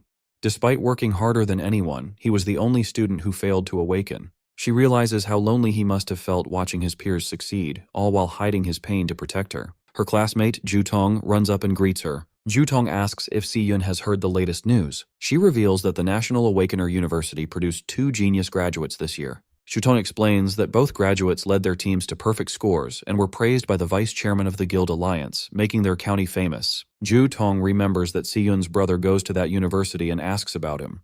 Si Yun hesitates, feeling sad about the question. Before she can answer, a pink-haired student interrupts them with a flirty greeting. The boy, school idol Jin Duoxin, smugly tells Si Yun he booked a private room and asks if she is free to join him tonight. Ju Tong is shocked, asking since when Si Yun knew the school idol. Si Yun just looks very annoyed. Without saying a word to him, Si Yun turns and runs down the hallway as fast as she can. A confused Ju Tong wonders why her friend is running away, while Jin Duoxin watches her leave. Sprinting home, Si Yun imagines her brother crying in failure while his peers celebrate. Desperate to comfort him, she decides to prepare a big feast to cheer him up. Later that night at their apartment, Si Yun prepares a huge, delicious spread of food with a hot pot and many side dishes. Si Chen is amazed by the feast, asking his sister how she made so much food so quickly. As Si Chen happily eats, Si Yun watches him quietly, full of concern. On the TV, the news broadcasts a report on the graduation test at the National Awakener University. Si Chen continues to enjoy his meal while the news details the visit of Vice Chairman Carl. Seeing him act so cheerful, Si Yun assumes he is just faking it to hide his failure. The news reports a rare dual champion event where 2 students got perfect scores. The broadcast reveals that Vice Chairman Carl praised one of the team leaders who earned the perfect score, announcing the name Si Chen. Hearing the name, Si Yun looks at the TV in shock. She cannot believe the news that her brother, whom she thought failed, is actually the genius with a perfect score. In a dark room, a bloody whip lies on the floor, and a voice coldly states that the stage has been set. The speaker is Gong Lin, standing over his beaten son, Gong Ting. Holding the whip, Gong Lin yells at him, saying he had invited a special audience for his son's victory. He scolds his son for ruining the performance he had planned. Covered in bloody marks, Gong Ting breathes heavily as his father angrily reminds him that he embarrassingly tied with a nobody. He declares that Gong Ting will no longer make his own decisions. He reveals that he has already taken control and rigged the upcoming tiebreaker. Gong Ting hangs his head in defeat as his father coldly states he will handle the situation himself. He vows to get the victory by any means necessary, obsessed with ensuring first place belongs only to the Gong family. Meanwhile, hearing the news, Si-yun turns to her brother and asks if the Si-chen mentioned on TV is really him. Si-chen calmly eats his dinner and confirms that it is indeed him. Shocked by the confirmation, Si-yun drops her spoon, which shatters on the floor, as a flash of lightning outside mirrors her surprise. She stares at him in disbelief, realizing her own brother achieved such a great feat during the graduation assessment. She is amazed that he not only led his team to a perfect score, but was also personally praised by the vice chairman of the Guild Alliance. A stunned silence settles over the dinner table. Overcome with emotion, Si-yun lowers her head and wipes away tears, thinking of him as her silly brother. With tears of joy and pride, she smiles at Si-chen, realizing he finally made it to the top. On the night of the graduation combat assessment on June 17, 2157, Vice Chairman Carl Cavendish relaxes in a private dining room eating some premium beef. While enjoying his meal, he asks his companion for a progress report on her current assignment. Sitting across the table from him is Ling Yu.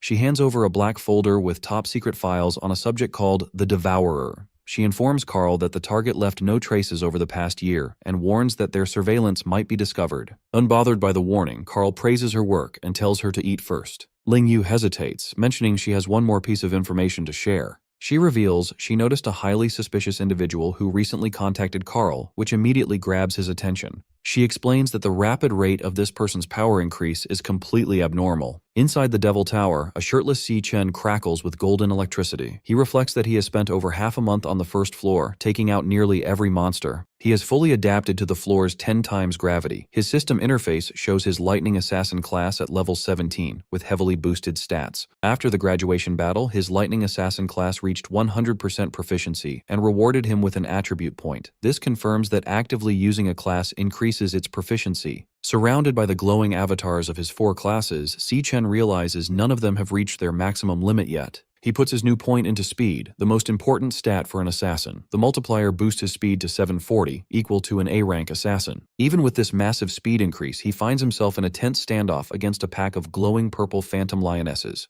His main problem is the floor's lord, a massive phantom lion king, which he has been unable to hit. As 2 lionesses lunge at him, Si-chen activates his Divine Flash skill, transforming into golden lightning to meet them. He notices the Lion King's strange abilities. Whenever he finds an opening to strike, the creature instantly vanishes before the attack lands. He analyzes the pack's combat patterns. They adjust their positions rapidly, but 2 lionesses always fight in close combat while 2 stay on standby. The Lion King also constantly maintains a safe distance from him. Si-chen narrows his eyes in frustration, realizing the Lord refuses to fight directly. Staring down the massive beast, Si-chen wonders what kind of combat class this evasive Lion King possesses. As a phantom lioness charges, Si-chen counters and thrusts a powerful bolt of lightning directly into its mouth. Just as he is about to land a fatal blow, the creature vanishes in a flash of pink light, leaving him frustrated. He figures out this teleportation ability isn't limited to the Lord. The lionesses also vanish when he tries to finish them off. A spatial portal opens, allowing the targeted lioness to safely reappear next to the Lion King. The pack's strategy becomes clear. The moment he pauses, another lioness lunges forward to bait his attacks. Determined to break their coordination, Si-chen channels Golden Lightning and unleashes a rapid flurry of slashes. However, the beasts keep vanishing before his blades connect. The pack strictly maintains its formation, teleporting back to the Lion King whenever they are in danger. The lionesses force Si-chen to constantly block their glowing claws. Every strike from Si-chen meets the same result as the lionesses vanish to evade damage. They flawlessly rotate attackers through the portals, keeping a fresh beast on the assault. Si-chen continues to strike the lunging beasts, but the cycle persists as they vanish at the exact moment of impact. The lionesses continue their endless loop of attacks, forcing Si-chen into an exhausting battle. Sweating from the relentless pace, Si-chen glares at the Lion King, realizing the Lord is purposely dragging out the fight to toy with him. Leaping into the air to evade a beast, he wonders why he is stubbornly trying to beat teleporting enemies using only speed. Deciding on a new tactic, Si-chen opens his system interface and initiates a class switch, enveloping himself in freezing blue energy. As ice forms over his body like armor, he reasons that if the Lion King avoids direct combat, he doesn't need to use a close combat class. The transformation turns his hair white and his eyes glowing blue. He resolves to use the mage class to shut down the beast's evasive tactics. The system confirms his class switch to the level 17 Cloud Mage, Frostbone Skeleton King. Standing tall with an icy crown, Si Chen prepares to use his area of effect spells to control the battlefield. Now in his level 17 Cloud Mage class, Frostbone Skeleton King, Si Chen floats high above the battlefield and unleashes a wide-scale spell called Frost Spike. A heavy barrage of ice spikes rains down, causing massive explosions that force the Phantom Lionesses to scatter and retreat. Observing the chaos from above, Si Chen notes that while mages might be weak in close combat, their long-range attacks allow them to completely dominate the battlefield. He targets the Lion King with a concentrated shower of falling ice spikes. Just as the attack is about to hit, the beast uses its spatial ability to vanish. The Lion King emerges from a portal a safe distance away, easily dodging the strike. As the Lion King regroups with the other lionesses, a massive, swirling vortex of icy energy suddenly surrounds them, trapping the entire pack. Si Chen notes that by forcing the beast into his kill zone, he has stopped their hit-and-run tactics. Sensing danger from above, the panicked Lion King looks up to see Si Chen creating a giant sphere of freezing energy called a Frost Blast Bomb. Si Chen coldly states that there is nowhere left for them to hide, leaving the shocked Lion King to let out a desperate roar. Si Chen throws the massive ice bomb downward, detonating upon hitting the ground. The impact covers the entire area in a blinding flash of white light and freezing energy. When the light clears, the devastating power of the spell is shown, leaving the Lion King and its pack frozen solid within jagged pillars of ice. With his targets completely trapped, Si Chen does a rapid class switch, summoning a glowing pink sword into his hand. His eyes glow blue as he confidently declares that the battle on the Dreadspire's first floor is finally over. Using his Stellar Warrior class, Si Chen leaps toward the frozen targets and unleashes a heavy downward strike called Triple Cataclysm. The energy blade easily slices through the trapped lionesses, shattering their icy prisons and cutting them down in one sweep. The defeated beasts dissolve into dark mist, leaving Si Chen standing victorious beside the fallen Lion King. The system confirms his victory. His alias, Ash C, levels up to 24, and he is rewarded with several Phantomane bones and a rare heart. A new prompt appears over the defeated Lion King, showing the boss monster is ready to be devoured. Si Chen stands over the dead beast, gathering a bright light in his hand as he starts the absorption process. His eyes glow red as he focuses his energy on the body, wanting to find out what evasive class the monster used against him. Activating his absorber ability, Si Chen pulls a swirling vortex of dark red energy from the fallen beast into his fist. The energy forms a new system card in his palm, revealing the Lion King's Stellar Tamer class. The card explains its annoying abilities, forcing contracts with other beasts and instantly teleporting them across the battlefield. Examining the Stellar Tamer card, Si Chen reflects that he has never seen a class like this before. This discovery helps him understand why the boss avoided direct combat. He figures out that the Lion King's base stats were simply too weak, forcing it to hide behind its teleporting minions. Reading the card's skills, Si Chen admits that the Stellar Warp teleportation ability is incredibly powerful. He also finds the Stellar Pact ability interesting, though it relies heavily on intimidating the target into submitting. He realizes that to get a contracted beast of his own, he will need to use a very aggressive and terrifying approach. Suddenly, the starry void around him shatters into blinding light, catching him off guard as the environment changes drastically. The illusion breaks completely, revealing the Dreadspire's true first floor, a vast, hot desert of rolling sand dunes. Looking at the barren wasteland and giant skeletons scattered across the sand, Si Chen wonders what disaster caused such destruction. A crackling sound draws his attention to a nearby dune. A vertical rift expands into a fiery portal, signaling that the gateway to the second floor is officially open. Just as he prepares to move, a hostile glare and low growl from the shadows behind him make him quickly turn around. He traces the glowing pink eyes to a large ribcage buried in the sand. Hiding inside is a fluffy lion cub, fiercely growling despite being bound by magical chains. Si Chen is genuinely surprised to find that one little lion managed to survive the battle. Assuming it is the final remaining enemy, he forms a lightning dagger in his hand and prepares to finish the job. As he approaches the hiding cub, he realizes a crucial detail. Since the cub didn't disappear when the Lion King died, it must not be one of the boss's contracted minions. Looking closer at the chains wrapped tightly around the small creature, Si Chen wonders if the Lion King had kept the cub imprisoned there against its will. Staring down at the bound cub, Si Chen gives an intimidating glare, leaving the tiny creature completely terrified. Instead of attacking the cub, Si Chen quickly swings his dagger to shatter the magical chains holding it captive. Freed from its bindings, the little lion falls safely onto the sand. Si Chen turns away, calmly stating that he is giving the cub its freedom back. As he prepares to leave, Si Chen asks the cub if this ruined place used to be its home.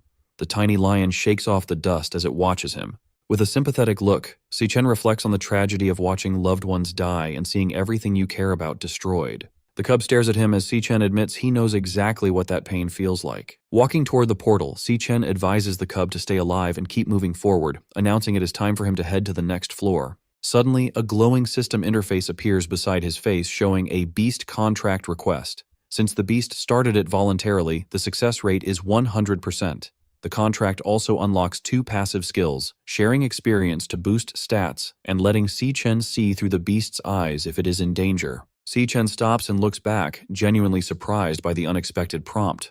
The white cub sits on the sand, looking up at him as the system identifies it as Lion King Leo and asks if Si-Chen accepts the creature's request to become his contracted beast. Si-Chen looked at the small lion cub, Lion King Leo, asking if it truly wanted to accompany him. The cub answered with a resolute roar. Standing before the fiery portal, Si-Chen explained his plan to ascend the Dreadspire, warning that the monsters would only grow more dangerous. He cautioned the cub that it could die, asking for final confirmation. Leo responded with another fierce roar. Seeing the cub's resolve, Si-Chen accepted its decision. Their eyes glowed with a bright pink pentagram. The system announced that the contract was accepted, officially establishing their pact. The system displayed the Stellar Tamer class and Stellar Pact ability, which allowed forced contracts based on deterrence, but the beast would die if the master perished. 2 passive skills were activated. One boosted the beast's stats and shared its experience, and the other granted the master the beast's vision if it was in danger. Finally, Stellar Warp unlocked, allowing him to teleport to or summon the beast. With their bond formalized, Si-Chen smiled and declared it was time to move. The energetic cub bounded alongside him. Approaching the vortex of flame, Si-Chen gave Leo one rule. During a fight, its only focus was to survive. Si-Chen then stepped through the fiery threshold. They emerged onto a rocky cliff in a vast subterranean landscape filled with molten rock and pillars of liquid fire. Sweating heavily, Si-Chen remarked on the scorching heat, feeling as though the intense temperature could melt him. As they explored, Leo peered over a molten chasm. Si-Chen admitted he had no idea what to expect, but a disturbance near the lava suddenly startled the cub. A blinding light erupted. Si-Chen's instincts flared, his eyes glowing red as he instantly sensed a massive threat. Before he could brace himself, a devastatingly fast attack blasted straight through his chest. Si-Chen bolted upright in bed in the real world, gasping and clutching his chest. He realized he had been instantly killed before seeing his attacker, baffled by its nightmare-level power. Still trembling from the phantom shock of death, he wondered what kind of monster lived on the tower's 2nd floor. His dread was interrupted when his sister, Si-Yun, called from outside his door that breakfast was ready. At the table, Si-Chen stared at a lavish breakfast of ramen and fresh fruit. He told Si-Yun, who was packing her bag, that she had made too much food. Munching on toast, Si-Yun instructed him to wash the dishes and reminded him to hang the laundry later. Watching her put on her sneakers, Si-Chen asked where she was rushing off to on her summer break. She replied she was heading to a summer job. Concerned, Si-Chen reminded her that he was handling their finances and she didn't need to work. Si-Yun smiled, explaining that with his recent success, she refused to be left behind. She added that doing nothing all summer sounded terrible, then cheerfully reminded him to do his chores and left. Following his sister's instructions, Si-Chen washed the dishes and hung the wet laundry in the living room. Finishing his chores, he reflected that his sister had always been like this. Looking at a framed photo of them, he admired how tough and unshakable she remained. Ironically, even though she wasn't an adult, he often felt she was the one looking after him. His thoughts darkened toward his looming responsibilities. Once his school affairs were settled, he had to confront the Demon King Wrath. This battle would keep him away from Si-Yun for a long time. Recalling her smile, he admitted she was the only person he couldn't stop worrying about. Suddenly, an idea struck him. Pressing his fingers to his temple, he wondered if a certain experiment might work. His eyes glowed pink as he channeled his abilities. A portal materialized, and Lion King Leo tumbled out, landing safely in the room. Si-Chen stared in disbelief. He was amazed he could pull his contracted beast out of the Dreadspire and into the real world. The energetic cub quickly made itself at home, darting around the living room and playfully shredding tissues. Looking at his system interface, Si-Chen formed a plan. He could command Leo to protect his sister during his absence. Thanks to his passive skills, if she was in danger, he would share the beast's vision and teleport to her rescue. Knowing Si-Yun adored animals, he recalled her happily petting strays. Watching his beast, Si-Chen smiled, confident that gifting her a little lion cub was a perfect idea. A loud crash from the kitchen interrupted his thoughts. Startled, he went to investigate. Hoping Si-Yun would like her new pet, his confidence evaporated when he saw the kitchen. The cub had caused absolute chaos, shattering plates and gnawing on the faucet. Outside in the city at sunset, a surge of dark energy destroyed a security camera on a utility pole, leaving the area unmonitored. Beneath it, a bleeding man clutched an ice blade and retreated in terror. He pleaded with his unseen attacker as a massive demonic claw manifested before him. The demonic claw lunged forward, brutally impaling the man through the chest. His eyes widened in horror as glowing crimson tendrils hoisted him into the air. A terrifying system interface appeared, displaying a loading bar that coldly indicated the man was being devoured. Elsewhere, an exhausted Si-Yun walked home with bags from her summer job. She sighed in relief, her feet destroyed from the bubble tea summer rush. Her route took her into a dim underpass. Unbeknownst to her, she walked directly beneath the recently destroyed security camera. As her footsteps echoed, a sudden presence made her stop. She turned in surprise as someone from the shadows coldly announced that she was finally there. Waiting in the dark underpass, Jin Duoxin holds a large bouquet of red roses, showing he has been waiting a long time for her. He steps into her path to offer the flowers. He mentions she left school too fast to hear his invitation, adding that he booked the entire top floor of Purple Peak Tower for them tonight. Looking at the flowers, Si-Yun asks how he knows her address. Jin Duoxin proudly credits his father, the city hospital director, saying finding such minor details is easy for him. Unimpressed, Si-Yun coldly replies that they are from different worlds. She tells him not to look for her again and walks away. Annoyed, Jin Duoxin grabs her arm to stop her. He complains about the effort it took to book the venue and angrily asks if she really plans to stand him up and humiliate him in front of his guests. Si-Yun glares at him, saying she doesn't care about his reputation. She then calls him out, telling him it is creepy that he stalked her all the way home. Triggered by being called creepy, Jin Duoxin loses his cool. With a dark expression, he threatens her, warning that she doesn't know who she is talking to or what he could do. Before he can finish his threat, Si-Yun swiftly counters and delivers a hard headbutt to his face. The impact sends him crashing to the ground, crying out in pain as he holds his bleeding nose. Standing over him, an angry Si-Yun yells at him to get his head checked at his father's hospital. Fuming, she walks away, warning him to stay away while complaining that his pathetic stunt ruined her day. Later that evening at her apartment building, a warm light shines from her family's window, offering a stark contrast to the dark alleyway. Upon arriving home, Si-Yun is amazed when she is given the fluffy white lion cub, Leo. Her eyes sparkle with instant adoration. She eagerly snuggles the tiny beast, completely in love, and excitedly asks her brother, Si-Chen, where he found such an adorable creature. Si-Chen introduces the cub as Leo, explaining he is a special gift for her. Overjoyed, she marvels at the fact that she gets to keep a baby lion. As Leo purrs in her arms, Si-Yun notices a strange detail. She wonders why the tiny cub already has a big mane, since normally only adult male lions grow them. She quickly ignores the mystery, declaring she will get him registered in the morning.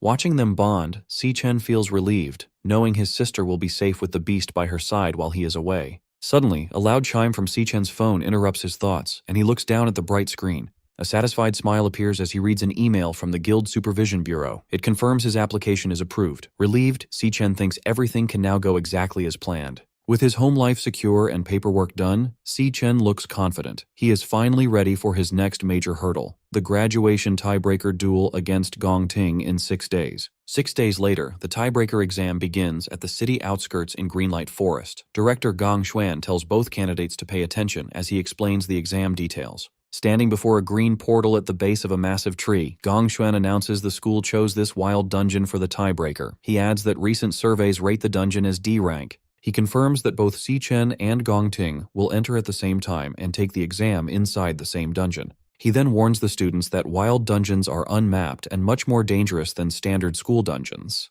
Because of this risk, 3 senior guild members from Easternia will join as examiners. They will enter the dungeon with the candidates to keep them safe and score their performance. The team includes Ivan from the Imperial Guild, Yasmin Kai from the Divine Eye Guild, and Sato Woda from the Silver Guild. Gong Xuan explains that the final scores will be decided by what these 3 examiners see. Meanwhile, a live video feed of the exam is shown in a dark VIP room at the academy. Watching the screen, Gong Lin smirks. He silently hopes the 3 examiners handle their secret deal properly, ensuring a clean job with no loose ends. In the same room, Principal Yuan Long asks Vice Chairman Carl Cavendish why he is still at the academy since his official schedule ended 2 days ago. Carl laughs, watching Si-Chen and Gong Ting on the screen. He replies that nothing is more interesting than this event, admitting he hasn't seen 2 real prodigies fight in years and refuses to miss it. Pointing toward the green portal, Director Gong Xuan loudly declares the official start of the graduation tiebreaker exam.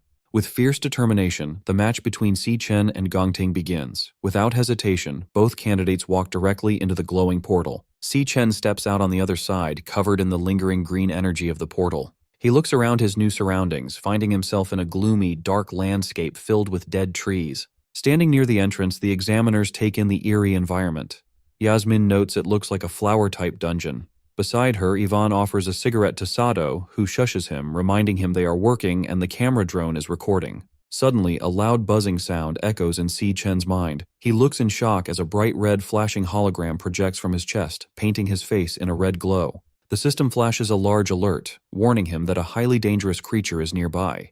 Stunned, Si Chen realizes this is the first time his demon heart has ever issued such a serious warning. Soon the system alert abruptly vanishes, leaving Si Chen wondering if a high-ranking monster truly lurks inside this mere D-rank dungeon. He and Gong Ting continue their trek down a desolate path framed by massive, gnarled roots and twisting branches. Gong Ting confidently takes the lead, navigating the foggy terrain, while Si Chen follows closely behind. Observing the candidates from a high ridge, Yasmin notes the fog's suffocating thickness. Beside her, Sato Woda orders the examiner team to stay on high alert and keep their eyes glued to the examinees. A loud crack abruptly shatters the tense silence as the rocky ground violently ruptures before the students. A grotesque, massive insectoid creature bursts from the earth, identified by the system as a poison cage ant, a D-rank flower archer. Reacting instantly, Gong Ting unsheathes his katana and charges aggressively at the towering beast. Watching this swift response, Ivan praises the young man's exceptional reaction time. However, Sato Woda cautions that wild dungeon monsters are faster, crueler, and far more underhanded than anything used in school training. The poison cage ant initiates its attack by firing a toxic volley of glowing green projectiles, but Gong Ting agilely deflects every strike with his swift blade. With a fluid, powerful motion, Gong Ting leaps into the air and slices the monstrous insect cleanly in half. As the ant's severed upper torso crashes heavily to the ground, Gong Ting's blade flares with intense golden energy before he thrusts it straight through the fallen creature. Channeling his nuclear warrior class, Gong Ting executes a devastating blazeblade barrage, obliterating the monster in a massive, fiery explosion. Observing from the high ridge, Yasmin projects a glowing green 10 from her wrist device. She awards Gong Ting a perfect score for his field response, commending his instant reaction and effortless neutralization of the monster's ranged attacks. Yvonne also displays a perfect 10, praising Gong Ting's combat logic. He notes that severing the venom-launching organ immediately has effectively stripped the beast of its fighting capability. Sato Woda proudly holds up his own 10, awarding top marks for finishing power due to Gong Ting's unhesitating, clean, and decisive kill. As Gong Ting calmly holds his glowing sword, the examiners marvel at his surgical positioning, crowd control, and execution. They agree that maintaining such ice-cold composure against a wild monster is truly exceptional for a student. Sato Wota then directs their attention to Si Chen, who is casually wandering away with his hands in his pockets. Sato heavily criticizes his lack of reaction when the monster appeared, dismissing this apparent disinterest as a complete failure. Gong Ting remains silent, simply staring at his rival's remarkably relaxed and unbothered demeanor. In the VIP observation room, Carl Cavendish and Principal Yuan Long closely monitor Si Chen. Carl casually asks the principal what he thinks the young man is actually trying to accomplish out in the fog. With a knowing smile, Principal Yuan Long deduces that Si Chen is actively hunting for something specific. Down in the dungeon, Si Chen pauses, tapping his foot against a tangled cluster of giant tree roots. He realizes this central spot offers a way to wipe out the entire threat in a single, sweeping move. Golden lightning crackles to life in his hand, forming a bright, jagged dagger. Declaring he has finally found his target, Si Chen ruthlessly plunges the lightning blade straight down into the roots. The strike sends a massive shockwave of golden lightning deep underground, violently rupturing the earth. A hidden nest of poison cage ants is blasted upward, completely engulfed and obliterated by the explosive electrical energy. Sweating profusely, the examiners realize Si Chen has deliberately targeted the monster nest. They question his sanity, terrified that provoking a horde of D-rank monsters will get everyone killed. Watching the chaotic explosion, Gong Ting's usual composure cracks, leaving him visibly shocked and wondering what Si Chen plans next. Gathering momentum, Si Chen channels intense electricity into his boots and forcefully launches himself upward. Tapping into his Lightning Assassin class, he activates his Flash God skill, rocketing into the sky as a blinding streak of golden light. Moving at incomprehensible speeds, Si Chen intercepts the swarm of poison cage ants launched by his explosive trap. He unleashes a rapid, relentless flurry of slashes against the airborne monsters. Darting between targets mid-air, he leaves behind a zigzagging web of golden lightning, systematically shredding the entire cluster of beasts in seconds before gracefully descending back to Earth. As Si Chen touches down, the severed remains of the D-rank monsters rain from the sky while golden lightning slowly dissipates from his hands. Up on the ridge, the three examiners are completely dumbfounded. Sweating in disbelief, Sato Wota struggles to process the spectacle. As Si Chen casually brushes green monster blood off his jacket, the examiners realize in shock that his official school report lists him as a mere E-rank awakener. They find it utterly absurd that an E-rank student can effortlessly wipe out a massive swarm of D-rank monsters. Realizing they cannot logically justify giving such a flawless performance a low grade, the compromised examiners frantically whisper among themselves. Desperate to fulfill their corrupt deal to sabotage Si Chen, they consider inventing unfair excuses, like flagging his approach as dangerously reckless or penalizing his technique. Back in the VIP observation room, Carl erupts into boisterous laughter, praising Principal Yuan Long for accurately predicting that Si Chen is hiding his true potential. Carl notes how spectacular it is to witness such an intense display when the exam has barely begun, eagerly anticipating how Gong Ting will respond to this overwhelming power. Standing behind him, Gong Lin remains dead silent, his expression rapidly darkening as he watches the monitors. Suddenly, the live feed on the large monitor is torn apart by heavy digital static. The image glitches wildly before going entirely blank, replaced by a stark red warning indicating a lost signal. Principal Yuan Long furrows his brow, staring at the dead monitor and questioning aloud why the transmission is cutting out yet again.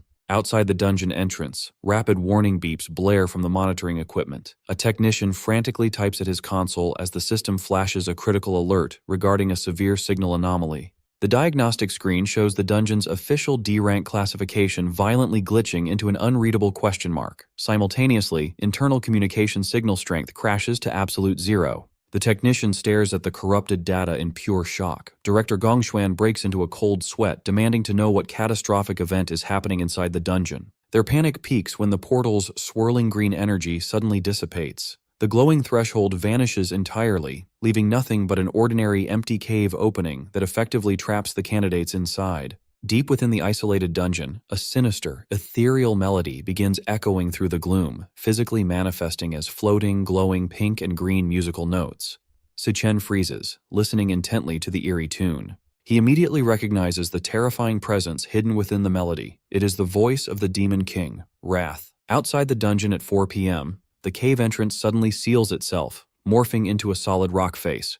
Director Gongshuan panics, demanding to know how the gateway has vanished.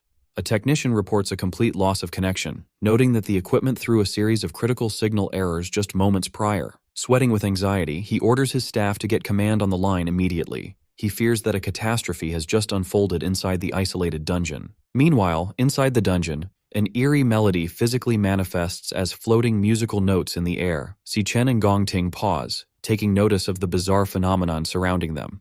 The examiners are equally confused by the sudden shift in the atmosphere. Yasmin Kai asks the others if they hear the noise, and Sato Wota confirms that it sounds like strange music. Feeling the heavy rhythmic thuds of the melody, Si Chen grows deeply alarmed. He immediately recognizes the sound as the voice of the Demon King, Wrath. He desperately wonders why Wrath is present in this low-level dungeon, knowing the Demon King is not supposed to appear for another 3 years. Suddenly, the Demon Heart system bombards Si Chen with severe high-danger alerts. He tenses up, realizing the interface is screaming at him about an imminent, lethal threat. As heavy thuds shake the ground beneath him, Si Chen realizes that something massive stands right behind him in the fog. A sinister laugh echoes through the cavern as a towering, shadowy figure approaches through the thick mist. Visibly shaken by the overwhelming presence, Sato Wota wonders what kind of monster hides in the fog, just as 2 glowing eyes pierce the gloom. The creature steps into view, revealing itself as a grotesque humanoid mantis monster radiating dark energy. Glaring down at the group, it sinisterly welcomes the humans and declares that they have walked right into its trap. Stunned to hear the creature speak, Sato Wota realizes that a monster capable of forming words must be at least a high-tier C-rank beast. He frantically questions how such a powerful entity can possibly exist inside a D-rank dungeon. Fearing the high-level monster will slaughter the students, Sato summons a massive, glowing axe and leaps forward to intercept it. He urgently orders everyone to get behind him for protection. Before Sato can even land his strike, the mantis demon counters with blinding speed. In a single, brutal motion, it swings its scythe-like appendage and cleanly severs Sato's entire arm. As the other examiners freeze in horror, the mantis demon instantly vanishes and reappears directly behind Gong Ting. Raising its bloodied scythe, it mocks the group, telling them to curl up and accept their fate.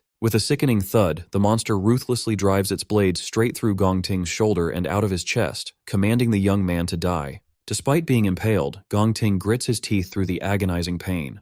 Instead of falling, a fierce, crazed grin spreads across his face. Capitalizing on the monster's close proximity, Gong Ting swings his flaming golden sword down and brutally chops off the creature's trapped scythe arm, leaving the mantis demon wide-eyed in shock. Without missing a beat, Gong Ting follows up with a powerful mid-air kick that launches the crippled beast backward across the rocky terrain.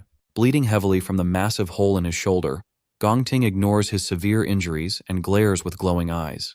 He declares that since the Overlord drew first blood, the kill belongs to him under the principle of combat priority. He fiercely warns Si Chen not to dare interfere in the fight. Si Chen watches the monster intently, his eyes glowing green as he uses his abilities to assess the creature's true power. The system interface updates the Mantis Demon's classification, confirming to everyone that it is actually a highly dangerous C-rank high-tier beast. Seeing the massive hole in Gongting's shoulder, Yasmin Kai urgently yells at him to get medical treatment. She pleads with him to suspend the exam and let them pull him out, warning that the monster is completely out of his league. Gongting flatly refuses. Gathering intense fire magic in his hand, he completely rejects the idea of giving up. Si Chen watches in shock as Gongting presses his burning hand directly against his bleeding chest, using the raw heat of his own flames to painfully cauterize the severe wound. Pushing through the agonizing pain, Gongting fiercely declares that the fight does not end until one of them is dead. Without hesitation, Gongting leaps high into the air and brings his flaming sword down toward the crippled Mantis Demon to continue his assault.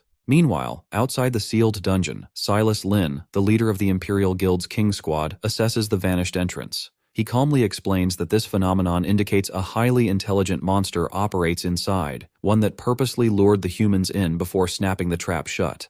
Director Gongshen panics, desperately asking if there is any way to force the entrance back open since the students are still trapped inside. Silas coldly states that there is only one way to make the exit reappear. Someone on the inside must track down and kill the dungeon's overlord. Desperate for a silver lining, Director Gongshuan tries to rationalize the situation. He suggests that since a standard D-rank dungeon caps out at a C-rank overlord, the trapped examiners and students should still have a fighting chance to kill it and escape. Silas quickly shatters his optimism. He reveals that the initial D-rank reading is just a fabricated mask created by the Overlord to purposely disguise the dungeon's true, deadly nature. Connecting the clues, Silas deduces that this specific dungeon is the culprit behind the recent string of Awakener disappearances his team has been investigating. He gravely informs a horrified Gongshuan that the trap they stand in front of is actually an extraordinarily dangerous B-rank dungeon. Meanwhile, in the dungeon, the monstrous insect attacks relentlessly with its scythe-like arms. Gongting stands his ground, parrying the heavy blows with his flaming katana.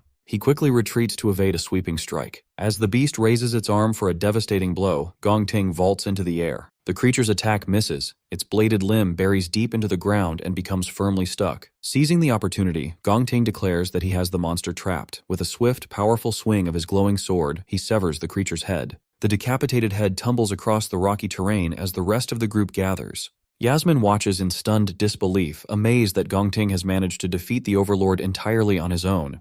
She admits that his strength is genuinely formidable. Nearby, Ivan channels a green healing aura into Sato Wota's injured arm, asking if he is recovering. Sweating, Sato expresses his gratitude for the timely intervention. However, Sato's relief vanishes as he checks his smartwatch. He alerts the others in a panic that his device has lost its signal, leaving them completely isolated. Yasmin and Ivan immediately check their own gear. Yasmin confirms her connection is gone, while Ivan grimly notes that every signal, including their compass positioning system, is completely dead. Sato panics, demanding to know when the camera drones went offline. Gongting looks back at him in confusion. Suddenly, the headless mantis monster stands back up. Without warning, the decapitated creature lunges straight at a shocked Gongting. Si Chen instantly intervenes, unleashing a flurry of golden lightning strikes that slice the creature into pieces. The system confirms the kill, awarding him experience points. Still reeling, Gongting demands to know how the monster kept moving after he cleanly chopped off its head. Si Chen calmly explains that the mantis was never the true overlord. It has been hypnotized the entire time, allowing its body to fight even after death. He urgently orders the examiners and Gongting to leave the dungeon immediately, warning that any of them could be the next target.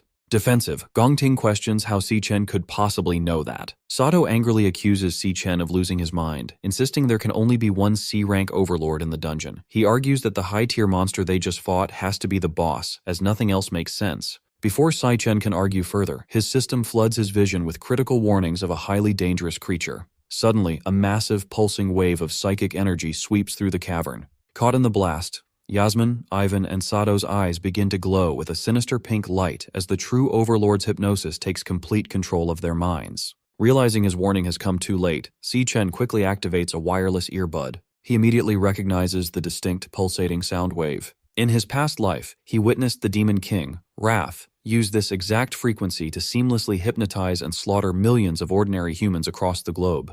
He turns to see Yasmin, Ivan, and Sato perfectly synchronized, marching forward in a mindless trance. Convinced that the dungeon's true overlord is directly connected to Wrath, Si-Chen coldly resolves to face the creature head-on. As he follows the hypnotized examiners deeper into the dark cavern, Si-Chen's system continuously bombards him with warnings about highly dangerous creatures ahead. The group soon arrives at a massive, eerie lair filled with glowing green egg sacs, where towering dark serpents guard a central, cloth-draped figure. Si-Chen remains completely unaffected by the monster's alpha frequency thanks to the counter-frequency audio track playing in his earbud, a precaution he prepared specifically for Wrath. However, knowing the unprotected examiners could drop dead from the mental strain at any second, he decides to kill the Overlord immediately. The sinister entity senses their arrival, its voice echoing through the cavern as it hungers for their fresh flesh. Si-Chen glares back coldly, ready to fight. In a flashback to years ago, an exhausted and bloody young Gong Ting stands over his brother Gong Cheng after brutally beating him with a broken wooden stick. Watching the violent scene, their father, Gong Lin, coldly congratulates 8-year-old Gong Ting on his victory. Sitting comfortably at a fancy dining table, Gong Lin explains the family's harsh rules.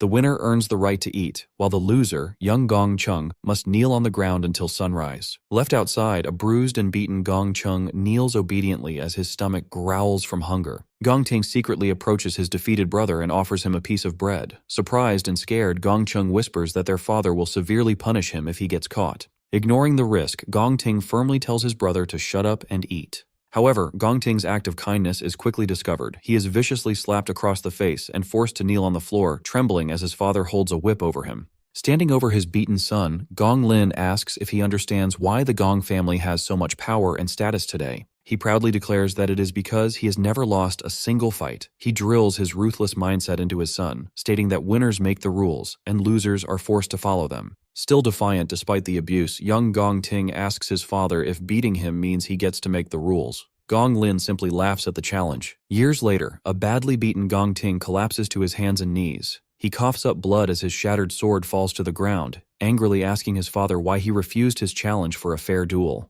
He demands to know why his father ordered Silas Lin to step in and attack him instead. Unbothered, Gong Lin smirks and explains that his true strength isn't just in his own hands, but in the power and authority he commands over others. Looking down at his defeated son, he says that the world does not run on fair rules. Instead, it runs on one simple truth: you must win no matter what. He continues to drill into Gong Ting that the method doesn't matter, only the final result. As a member of the Gong family, he is expected to always be number one, even if it means throwing away his family, his loyalty, and his own dreams. Gong Lin coldly finishes his lecture, stating that winning is the only reason Gong Ting is allowed to live. These harsh words echo back to Gong Ting's childhood, permanently scarring him with the belief that his survival depends entirely on always winning. Back in the present, the group stands in front of the massive hidden monster Overlord. It is surrounded by a nest of giant snakes and glowing green egg sacs. Si-Chen remains completely unaffected by the creature's mind control magic because he prepared a special audio track in his earbud, expecting to face the Demon King Wrath sooner or later. Knowing the hypnotized examiners have no protection and could die from the mental strain at any second, he decides to kill the beast immediately. Right before he can attack, Gong Ting suddenly grabs his wrist and desperately whispers for him to stop. To break free from the monster's mind control, Gong Ting roughly digs his fingers right into his own severe chest wound, spilling fresh blood onto the floor. Breathing heavily from the intense pain, he admits he doesn't know how Si-Chen resisted the trance. He explains that hurting himself is his own way of keeping his mind clear. He urgently warns Si-Chen that a reckless attack will give away their position and get everyone killed. Sweating heavily, he points out the countless glowing eggs surrounding the monster's throne. He explains that if they trigger the nest, they will be swarmed by dozens of C-rank monsters, making survival impossible. Looking at the trap, he realizes the smart Overlord disguised its home as a weak dungeon to lure in and kill unsuspecting awakeners. Because of this trick, he is sure the monster will eventually come to them on its own. He suggests a new plan. They should play along and stay still. The second the Overlord gets close enough, they will launch a surprise attack and kill it together. Si-Chen looks a bit impressed, admitting he didn't expect Gong Ting to think so clearly and logically under pressure. Despite the compliment, Si-Chen completely rejects the plan. He warns Gong Ting that waiting won't work because this specific monster doesn't even need to move to kill them. He explains that the Overlord doesn't need to attack them physically. With just a single thought, it can force anyone under its spell to kill themselves. Just as he says this, the hypnotized examiners prepare to end their own lives. Sato pulls out a saw, Yasmin points her gun at her head, and Ivan begins choking himself. Acting instantly, Si-Chen uses his lightning speed to strike all three examiners, knocking them safely unconscious before they can hurt themselves. The sudden movement catches the Overlord's attention.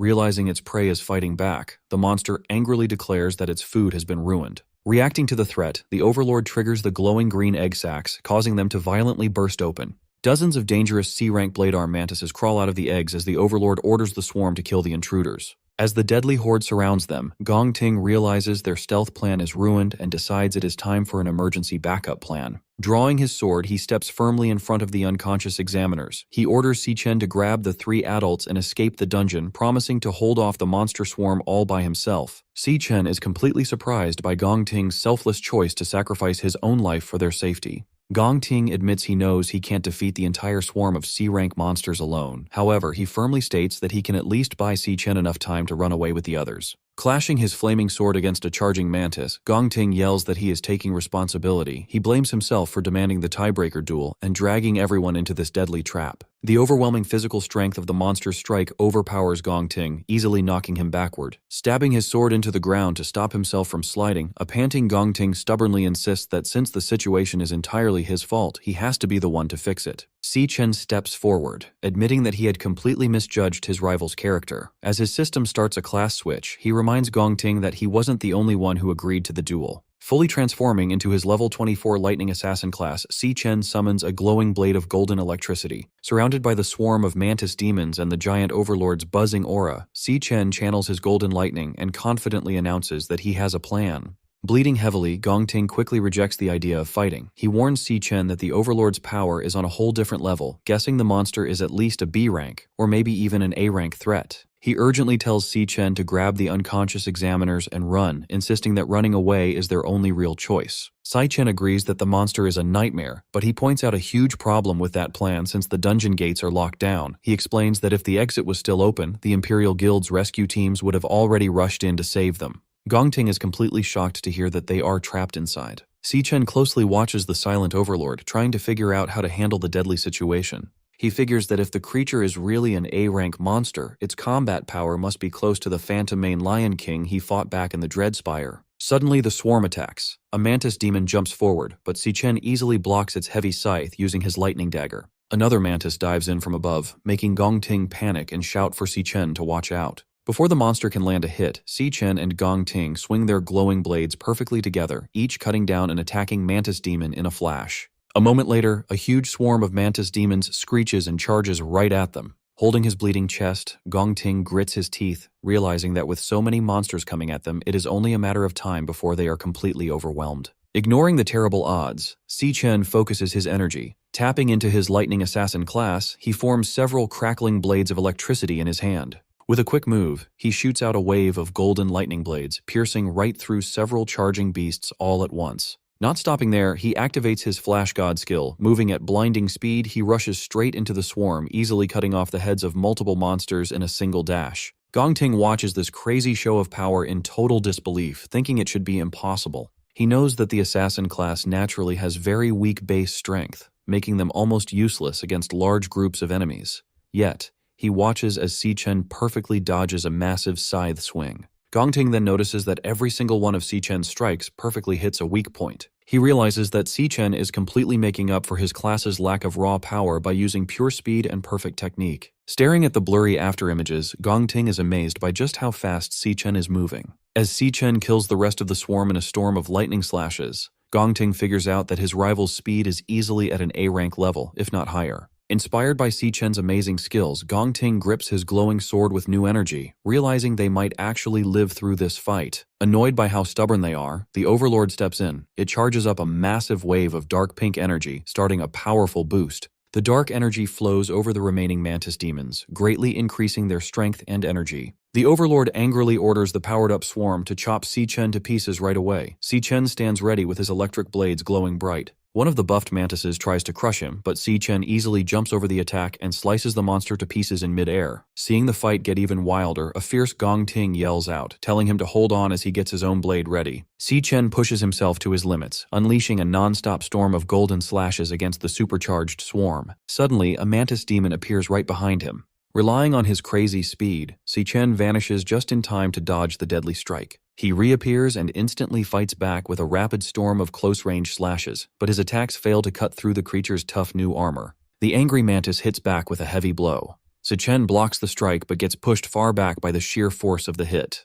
Panting heavily, he realizes that the Overlord's boost has pushed every single stat of these monsters right into the B rank level. He notes that their shells have become as tough as solid iron, making it impossible to easily stab their weak spots, so he figures they need a way to completely break the armor first. Behind him, Gong Ting shouts his thanks, knowing Si-chen has bought him the time he needs. Abandoning his speed, stamina, and elemental control without hesitation, he pours every remaining ounce of power into pure strength. Flames erupt around his sword in a massive exploding pillar, Leah. Later that evening in the rental apartment, Ju-tong arrives with bags of groceries and apologizes for taking so long to buy the drinks. Si-yun, with Leo resting on her shoulder, tells her not to worry since her brother is not back yet anyway. Ju-tong is surprised to hear that he is still out. Ju-tong asks if Si-yun's brother knows she passed the Art Academy exam. Si-yun replies that she has not told him yet, but she did let him know she had huge news to share. Figuring he is just running late, she suggests they start without him. Just then, Si-yun holds up an empty jar and realizes they have run out of garlic sauce. She tells Ju-tong to wait at the apartment while she and Leo make a quick run to the store, adding that she will grab some snacks so they can celebrate properly. Shortly after, Si-yun finishes her shopping at a local convenience store and heads back outside. As they walk, Leo happily eats some food while hiding inside her backpack. Si-yun smiles and calls him a little angel for being so quiet the entire time. She warmly praises the cub for being a good boy and promises to buy him cookies next time. Without Si-yun knowing, she is being watched from a nearby alley. A man standing with a hooded partner holds a picture of her and reports over his radio that he has found their target. He then asks if they should attack. A voice over the radio tells him to wait and follow her until she is out of range of the street cameras. The man confirms the order and keeps watching. As Si-yun walks home, the sound of heavy footsteps follows closely behind her. The stalkers match her pace and start to close the distance. Knowing that the men have been following her since she left the store, Si-yun wonders what exactly they want from her. Hidden inside her backpack, Leo lets out a warning growl. Si-yun gently holds him and asks the cub if he senses the danger too. She whispers for Leo to stay hidden inside.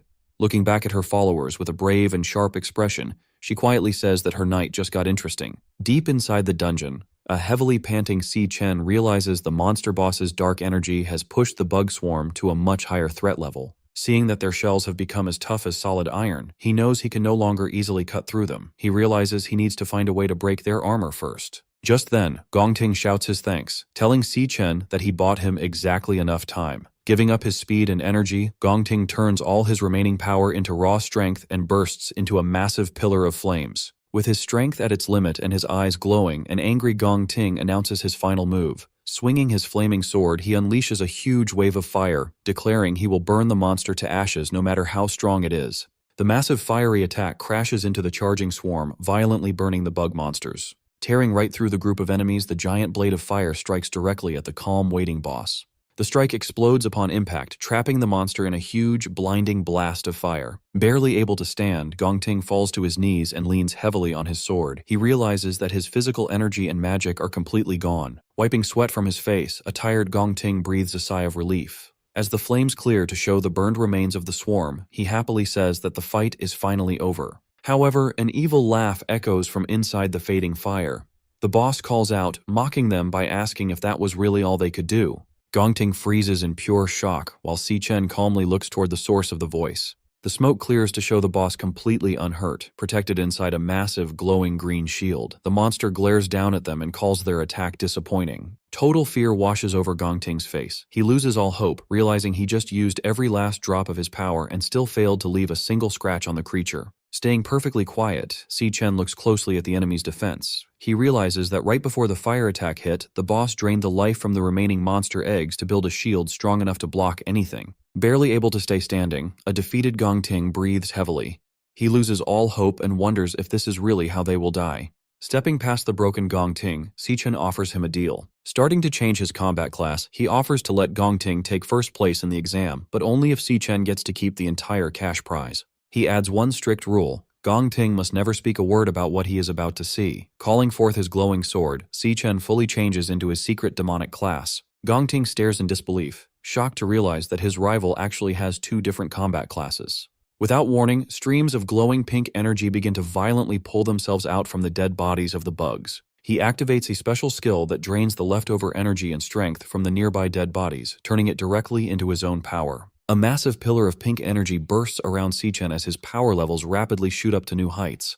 Covering his face from the strong wind, Gong Ting watches the incredible display of power in pure shock. Even the boss pauses, silently staring at the boy. Breathing out a cloud of energy through his sharp teeth, Si Chen feels his strength and stamina reach their absolute limit. Glowing with a dark demonic energy, he confidently repeats his earlier claim. He will kill the monster himself. The Overlord makes its next move, casting Soul Rest Enigma. A surge of energy burst from the monster's glowing green shield, flooding the cavern with psychic pressure. The mental assault slams into Gong Ting. Bleeding and spent, he grabs his head in agony, cursing the hypnosis clawing at his mind again. Si Chen, fully transformed, doesn't even flinch. The Overlord freezes when Si Chen starts walking toward it, with his massive sword resting on his shoulder.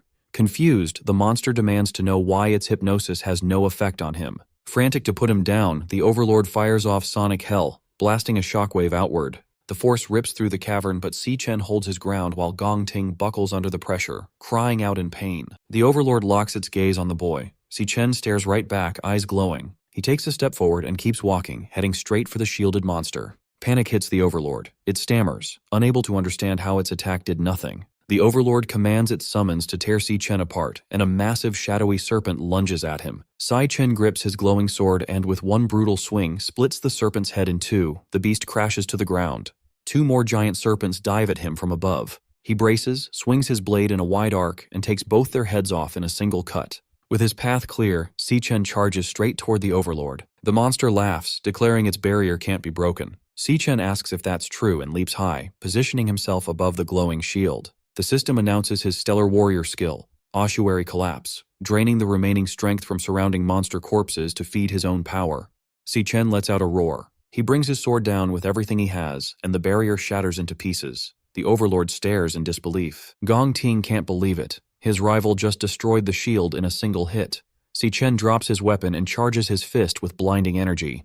The system confirms the activation of triple cataclysm in crushing mode. He drives his fist through the Overlord's body, blowing it apart with a surge of raw energy. The punch slams the Overlord into the ground. As the smoke clears from the crater, the Overlord, reduced to a shadowy remnant, mutters, half dead. Standing over the broken monster, Si Chen orders it to talk. He wants to know its connection to Wrath. The Overlord is stunned, asking how a human could know Lord Wrath's name. Si Chen demands an answer. The Overlord spits back that if it knew where the Demon King was, it wouldn't be rotting in this dungeon instead of trying to break his seal. Si Chen freezes. The implication hits him. Someone in this world managed to seal Wrath away. The Overlord bursts into laughter, warning that Lord Wrath will rise again. It vows the Demon King will reclaim his armies and slaughter every last human down to the bone. The Overlord's core ruptures and dissolves into the air. Si Chen reaches out as the system activates, devouring the monster's glowing green essence. The system confirms the absorption, granting Si Chen a new Flower Mage class called Phantom Sorcerer, equipped with the Overlord's psychic attacks and barrier skills. His level jumps to 25, and he earns 3 rare black-scale snake galls. Reviewing his new class, Si Chen connects the dots. Wrath didn't just appear out of nowhere in the future. The Demon King had already been trapped in their world long before the invasion began. A massive hidden conflict happened in the past to seal him, and Si Chen knows nothing about it. His thoughts break when he notices Gong Ting limping toward him. Injured and coughing blood, Gong Ting admits he never expected to fight a dual-class user. He concedes that Si Chen is on another level and acknowledges him as the winner of their duel. Gong Ting gives his word that Si Chen's secret is safe, promising to take everything he saw today to his grave. His strength gives out. He coughs up more blood and drops against the cavern wall. Si Chen tells him to hang on. With the Overlord dead, the dungeon exit should reopen, and the guild's rescue teams will pour in any second. Then Si Chen freezes. His passive pact skill triggers, flooding his mind with a warning. The system forces a shared vision on him, showing what his contracted beast, Leo, is looking at. A hostile man radiating dark, swirling energy. Si Chen realizes where Leo is and yells his sister's name. The psychic link reveals an awakener with glowing green eyes, commanding shadowy tentacles.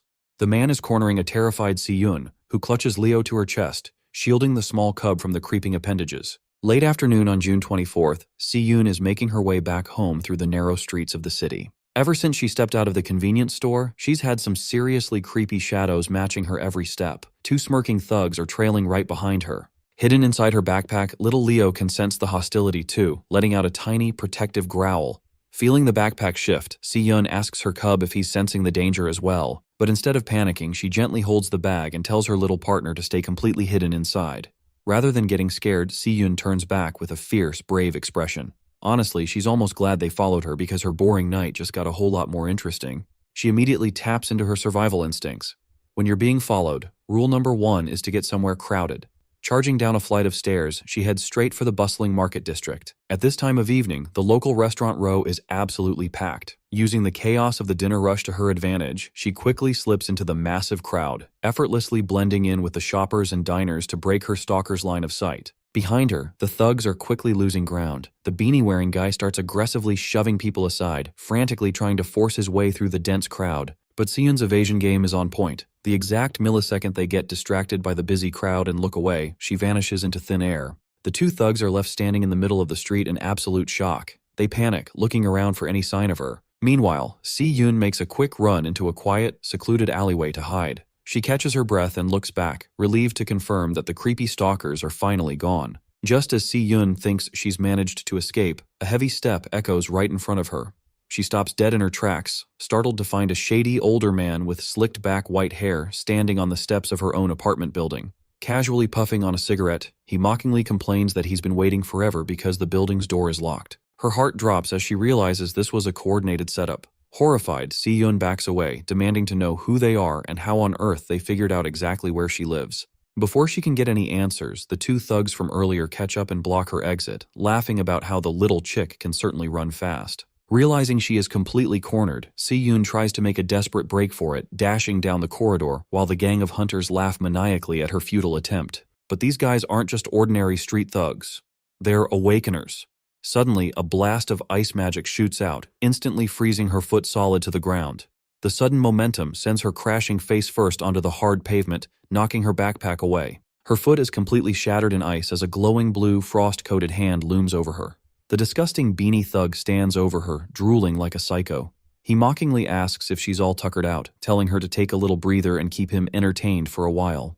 Just as the creepy stalker is about to lay his hands on her, Si-yoon screams out in panic. But before the creep can even touch her, a giant spectral paw slams directly into his face with insane force, sending him flying backward through the air and crashing brutally onto the pavement, which even surprises the white-haired leader. A heavy thud rattles the pavement. Stepping directly in front of a trembling Si-yoon is a colossal, majestic white lion. Si-yoon is shocked, staring at the majestic, glowing beast. Her eyes widen in pure disbelief as she realizes this legendary predator is none other than her little Leo.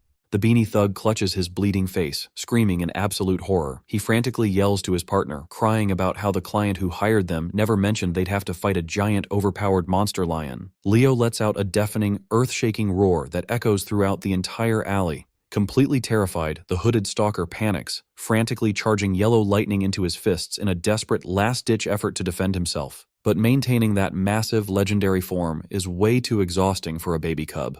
Right after his big, heroic entrance, Leo's energy runs out, and he immediately detransforms, shrinking back down into his cute, tiny self before tumbling onto his back, completely dizzy. Seeing her fluffy little guardian instantly pass out from exhaustion, Si-yoon panics and immediately scoops her tiny champion up into her arms as she frantically checks to see if he is going to be okay after expending all his energy. Watching the legendary lion immediately shrink back into a helpless, dizzy baby, the white-haired leader looks on with utter disappointment. He scoffs, muttering that he actually thought the beast was going to be something special. With a cold snap of his fingers, he decides to end this game and reveals his own terrifying awakener power.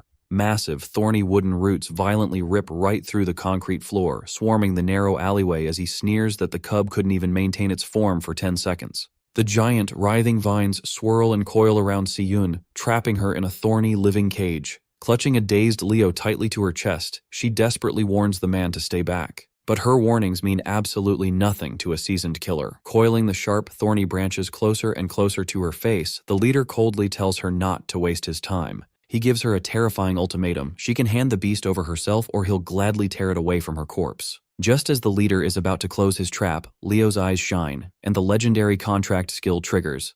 Stellar Warp. Consuming his mental control, a massive warp portal opens, and in a flash of pink light, Si-chen teleports directly to Leo's location and delivers a devastating kick straight to the leader's face. The sheer kinetic force of the teleport strike sends the thug flying backward like a rag doll, crashing brutally through the metal alleyway bins. Si-chen calmly turns to his sister and apologizes for being late, casually explaining that his dungeon business took a bit longer than expected before asking if she and Leo are doing all right. The hooded thug is completely bewildered, wondering where this overpowered monster of a guy suddenly spawned from. Still deeply shaken, his sister frantically tries to explain the situation, warning him that she has no idea how they tracked her down and that they are all high-level awakeners. But Si-Chen just looks back with a reassuring smile, telling her to take a deep breath because her big brother is here now. Meanwhile, the leader emerges from the rubble.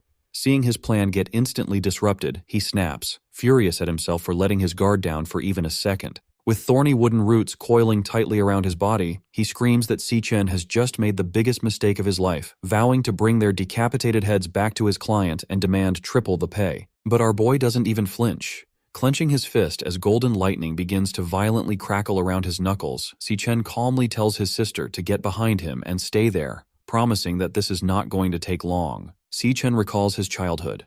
One day he is getting absolutely pulverized in a dusty alleyway. Leading the beatdown is an orange-haired bully who also happens to be his cousin, screaming at him to finally learn his place. The thugs pin young Si-Chen to the dirty floor, intending to break his spirit. But the bullies didn't count on his sister. A young Si-Yun suddenly charges into the alleyway wielding a massive metal pipe, ordering the thugs to get their hands off her brother. The arrogant orange-haired cousin isn't intimidated at all, mockingly laughing at the idea of this tiny girl trying to play savior. Seeing the gang shift their focus to his sister, a panicked Si-Chen desperately screams at his cousin not to take a single step toward her. He desperately reminds the bully of his solemn promise never to lay a hand on Si-Yun. The smug cousin just laughs it off, openly admitting he lied. He proudly boasts that today is the day he finally beats some humility into his insufferable family members. But while the ringleader is busy monologuing, he makes a fatal mistake. Exploiting the distraction, young Si-Chen spots a heavy brick on the ground, grabs it, and violently smashes it directly into the face of the thug holding him down, shocking everyone. Young Si-Chen is furious. Raising his bloodied brick, he charges straight toward his cousin. The arrogant orange-haired ringleader's face instantly pales as he watches Si-Chen sprint at him with pure murderous intent. Si-Chen delivers a brutal brick smash directly to his cousin's face for breaking his word, sending him crashing heavily onto the concrete pavement. Bleeding and crying on the floor, the defeated cousin shrieks in terror, calling Si-Chen a complete and total psychopath. Catching his breath, young Si-Chen drops his weapon and gently tells a trembling Si-Yun that everything is okay, and she doesn't need to be afraid. In the present, Si-Chen instructs Si-Yun to stay tucked safely out of harm's way, and calmly assures his sister that he will wrap this up in no time. Refusing to let their prey escape, the stalkers charge straight at him, ready to cut him down. Clutching little Leo, Si-Yun panics. She frantically warns him that he's facing 3 highly dangerous, unhinged awakeners, convinced there's absolutely no way her brother can fight all of them simultaneously. The hooded thug charges in, winding up a massive, lightning-infused fist. He screams at Si-Chen, mocking him for just standing there and making no effort to defend himself. But before the guy can even register what's happening, Si-Chen counters with a single, devastating punch that sends him flying headfirst into the concrete wall. Watching her brother effortlessly fold a high-level awakener with one hand, Si-Yun's jaw completely drops. Right on cue, the bleeding beanie thug leaps, desperately lunging with his glowing elemental dagger. Without even breaking a sweat, Si-Chen cleanly catches the thug's wrist mid-air before delivering a brutal knee strike straight to his face. The sheer kinetic force of the strike launches the beanie thug backward, leaving him crumpled in the alleyway garbage bins. Instantly, a massive thorny wooden root rips through the alley toward him, but with insane reaction speed, Si-Chen effortlessly tilts his head to evade the surprise attack. The heavy vine misses entirely, snapping violently against the tiled brick wall behind him. Seeing his subordinates easily taken out, the white-haired leader completely loses his mind, screaming in fury that a mere kid in a school uniform is making a mockery of them. Channeling his plant magic, the boss summons a swarm of massive, glowing wooden spikes, furiously vowing to turn Si-Chen into a human pincushion. Si-Chen remains calm, and tapping into his godlike agility, he seamlessly slips and weaves through the incoming storm of razor-sharp vines without getting a single scratch. In a single fluid motion, Si-Chen launches himself straight through a gap in the defenses, closing the distance instantly. The white-haired boss is horrified, screaming that this shouldn't be possible and panicking over how anyone could move like that. Watching him dominate, Si-Yun suddenly has a realization. She nearly forgot that her brother didn't just barely scrape by his graduation combat exam, he completely and utterly destroyed the competition. Si-Chen winds up his fist and delivers a punch straight to the leader's jaw, showing the gang that he operates on a completely different dimension of power. The sheer impact launches the boss backward like a missile, sending him crashing brutally into the alleyway wall. And just like that, the white-haired boss is out cold, bleeding and utterly defeated on the pavement. Over in the trash bins, the beanie thug remains completely unresponsive. Beside him, the hooded thug is slumped against the wall, thoroughly unconscious. The entire threat has been completely dismantled in under a minute. Casually dusting off his clothes, Si-chen turns to his sister and instructs her to take little Leo and head straight back home where it's safe. He reassures her with a smile, promising that he will quickly dump these clowns off at the local guard station and meet her back at the apartment before she knows it. Still a little dazed by the sheer spectacle but feeling completely safe, Si-yun tightly clutches her fluffy cub and happily agrees to head home first. Several hours later, under the dim light of a crescent moon, the severely beaten white-haired leader slowly begins to drift back into consciousness. Groaning in pain, the battered boss struggles to open his blood-caked eyes. But his confusion quickly turns to dread. He realizes that he and his two thugs have been stripped of their weapons and bound tightly back-to-back around a concrete pillar, with Si-chen staring directly down at them. The leader immediately panics, hysterically demanding to know where they are and why they were dragged to this isolated spot, while the beanie thug whimpers that his shattered skull literally feels like it's cracking in half. Remaining completely unfazed by their whimpering, Si-chen coldly asks if they belong to the Black Mountain Society. Knowing they never lift a finger without getting paid first, he directly demands to know who is bankrolling their operation to kidnap his sister. The battered boss just chuckles bloodily, refusing to talk. He arrogantly explains that snitching is a death sentence in their line of work, so he has no intention of opening his mouth. Si-chen doesn't even bat an eye. Recognizing that they want to play tough, he calmly sighs, deciding they can do this the hard way. Suddenly, a dark, swirling energy wraps around him as his system initiates a class switch. The system confirms the switch is complete, revealing Si-chen's terrifying level 25 Phantom Sorcerer class. Armed with dark psychic manipulation spells like Soul Rest Enigma and Ripple Hell, he's about to show these mercenaries a level of mental torture they won't ever forget. Interrogating his captives, Si-chen wastes no time and activates his newly acquired Phantom Sorcerer magic to force his way into the white-haired leader's mind. Under the weight of the hypnosis spell, the mercenaries' mental defenses begin to fracture. Before anyone can process the shift, a thorny root erupts from the concrete right next to them. Terrified, the beanie-wearing thug screams in panic, demanding to know what is happening to his boss. Unmoved by their cries, Si-chen unleashes Soul Rest Enigma and targets the legs first. In a flash, a sharp vine pierces cleanly through the leader's thigh, painting the floor red. Si-chen then calmly marks the hands as his next target. Another thorny branch thrusts upward, impaling the mercenary's palm to ensure he can never threaten anyone again, making it clear that this agony is exactly what they deserve for ever daring to lay their hands on his sister. Witnessing his partner get dismantled so easily, the beanie-wearing thug loses what little courage he has left, screaming in terror at the power standing before him. With a cold gaze, Si-chen declares that it is finally the survivor's turn, and the surrounding wooden roots coil closer, ready to repeat the torture. The threat breaks the mercenary instantly. Sobbing and begging for mercy, he confesses everything, blabbing that the mastermind behind the kidnapping is the son of the first hospital's director. Desperate to save his own skin, the thug yells out the client's name, Jin Duoxin. At 5 o'clock that evening, at a lavish rooftop pool party atop the Purple Peak Tower, Jin Duoxin is lounging, unaware that his hired thugs have already sold him out. His wealthy friends start teasing him, laughing about how the legendary campus heartthrob was rejected twice by a single junior schoolgirl. Jin Duoxin fumes in silence, swearing that she made a fool of him in front of everyone, and promises himself that she will regret every second of it tonight. Annoyed by the constant mocking, he snaps at a girl trying to follow him and storms off toward the restroom to clear his head. While he is at the urinal, the restroom lights begin to flicker and buzz, instantly catching his attention. Growling in frustration, he curses his luck, complaining that even the building's electricity is plotting against him tonight. Suddenly, a shadow looms. Jin Duoxin spins around to find Si-chen standing behind him. Our boy calmly demands to know if he is indeed Jin Duoxin. Down in the surveillance room, the security guards gossip about how the rich kids bought out the top floor and shut off all the security cameras so they could party in private. One of the guards leans in, whispering a dark rumor that many of the girls up there did not come willingly, having been lured into a trap. Shocked by the revelation, the other guard can barely believe his ears.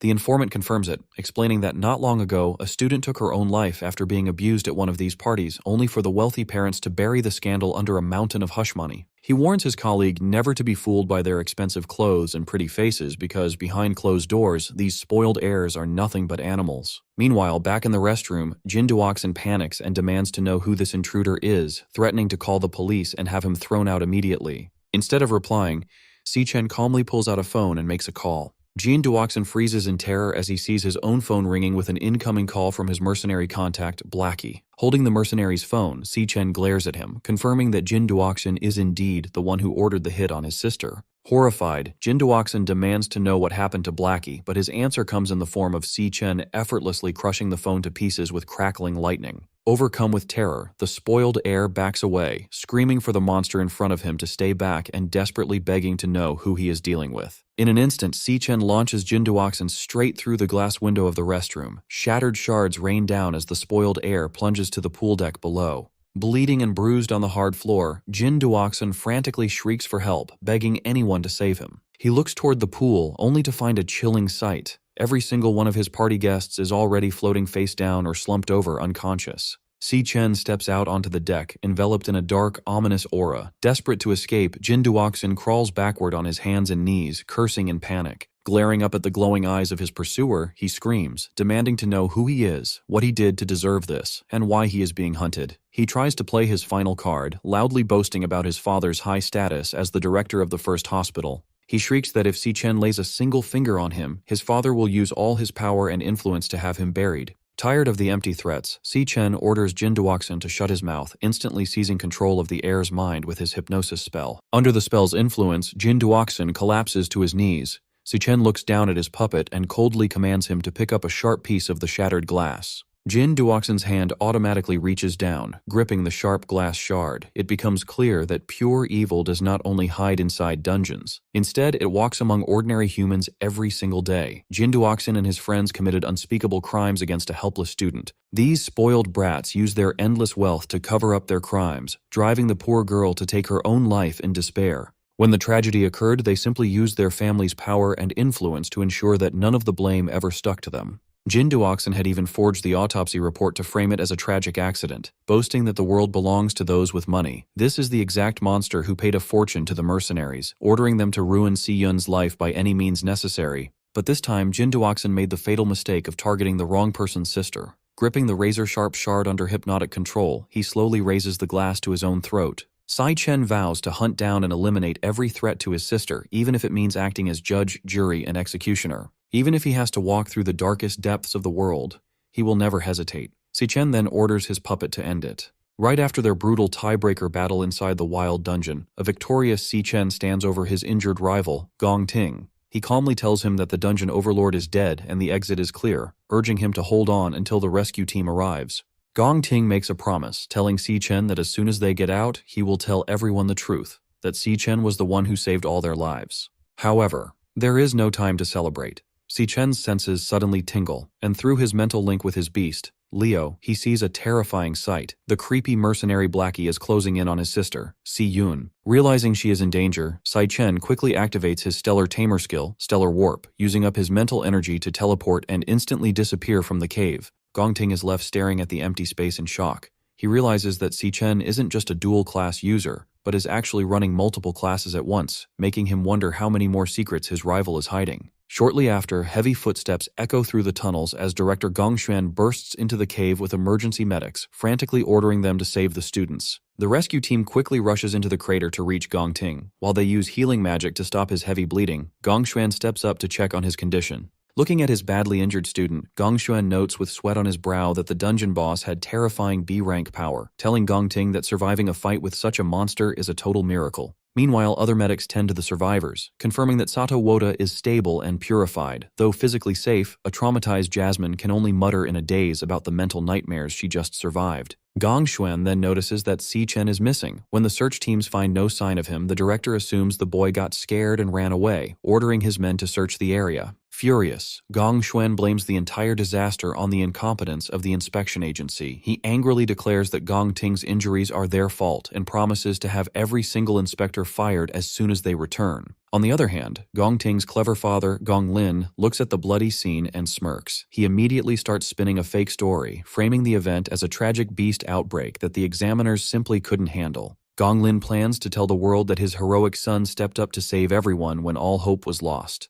Guilt-ridden by this stolen credit, Gong Ting tries to speak up and admit that Si Chen was the one who actually killed the boss. However, his father cuts him off instantly by squeezing his freshly bandaged shoulder wound, causing him intense pain. He whispers a threat, telling Gong Ting that he will take the credit, while the nearby witnesses stay quiet out of fear. He coldly orders his son to clean up, stating that tomorrow's graduation ceremony is where Gong Ting will step into the spotlight as the school's greatest hero. Later that evening in their rental apartment, the mood is much happier. Over a hot meal, Jutong excitedly congratulates Siyun for passing her exam and getting accepted into the prestigious Central International Academy of Arts. Jutong is thrilled for her best friend, cheering that Siyun is finally chasing her dreams and is on her way to becoming a world-class artist. Meanwhile, Si Chen casually drinks his soda with a calm, deadpan expression. Noticing his lack of excitement, a pouting Siyun asks why he looks so bored, as if he already knew she would pass. Si Chen quickly smiles and assures her that he is truly happy for her, though in reality he remembers that in his past life she had received her acceptance letter on this exact same day. Jutong admits she is highly jealous because studying in the elite city of Sanhaven is a rare opportunity that regular people can only dream of. However, Siyun worries about how far away Sanhaven is and its high cost of living.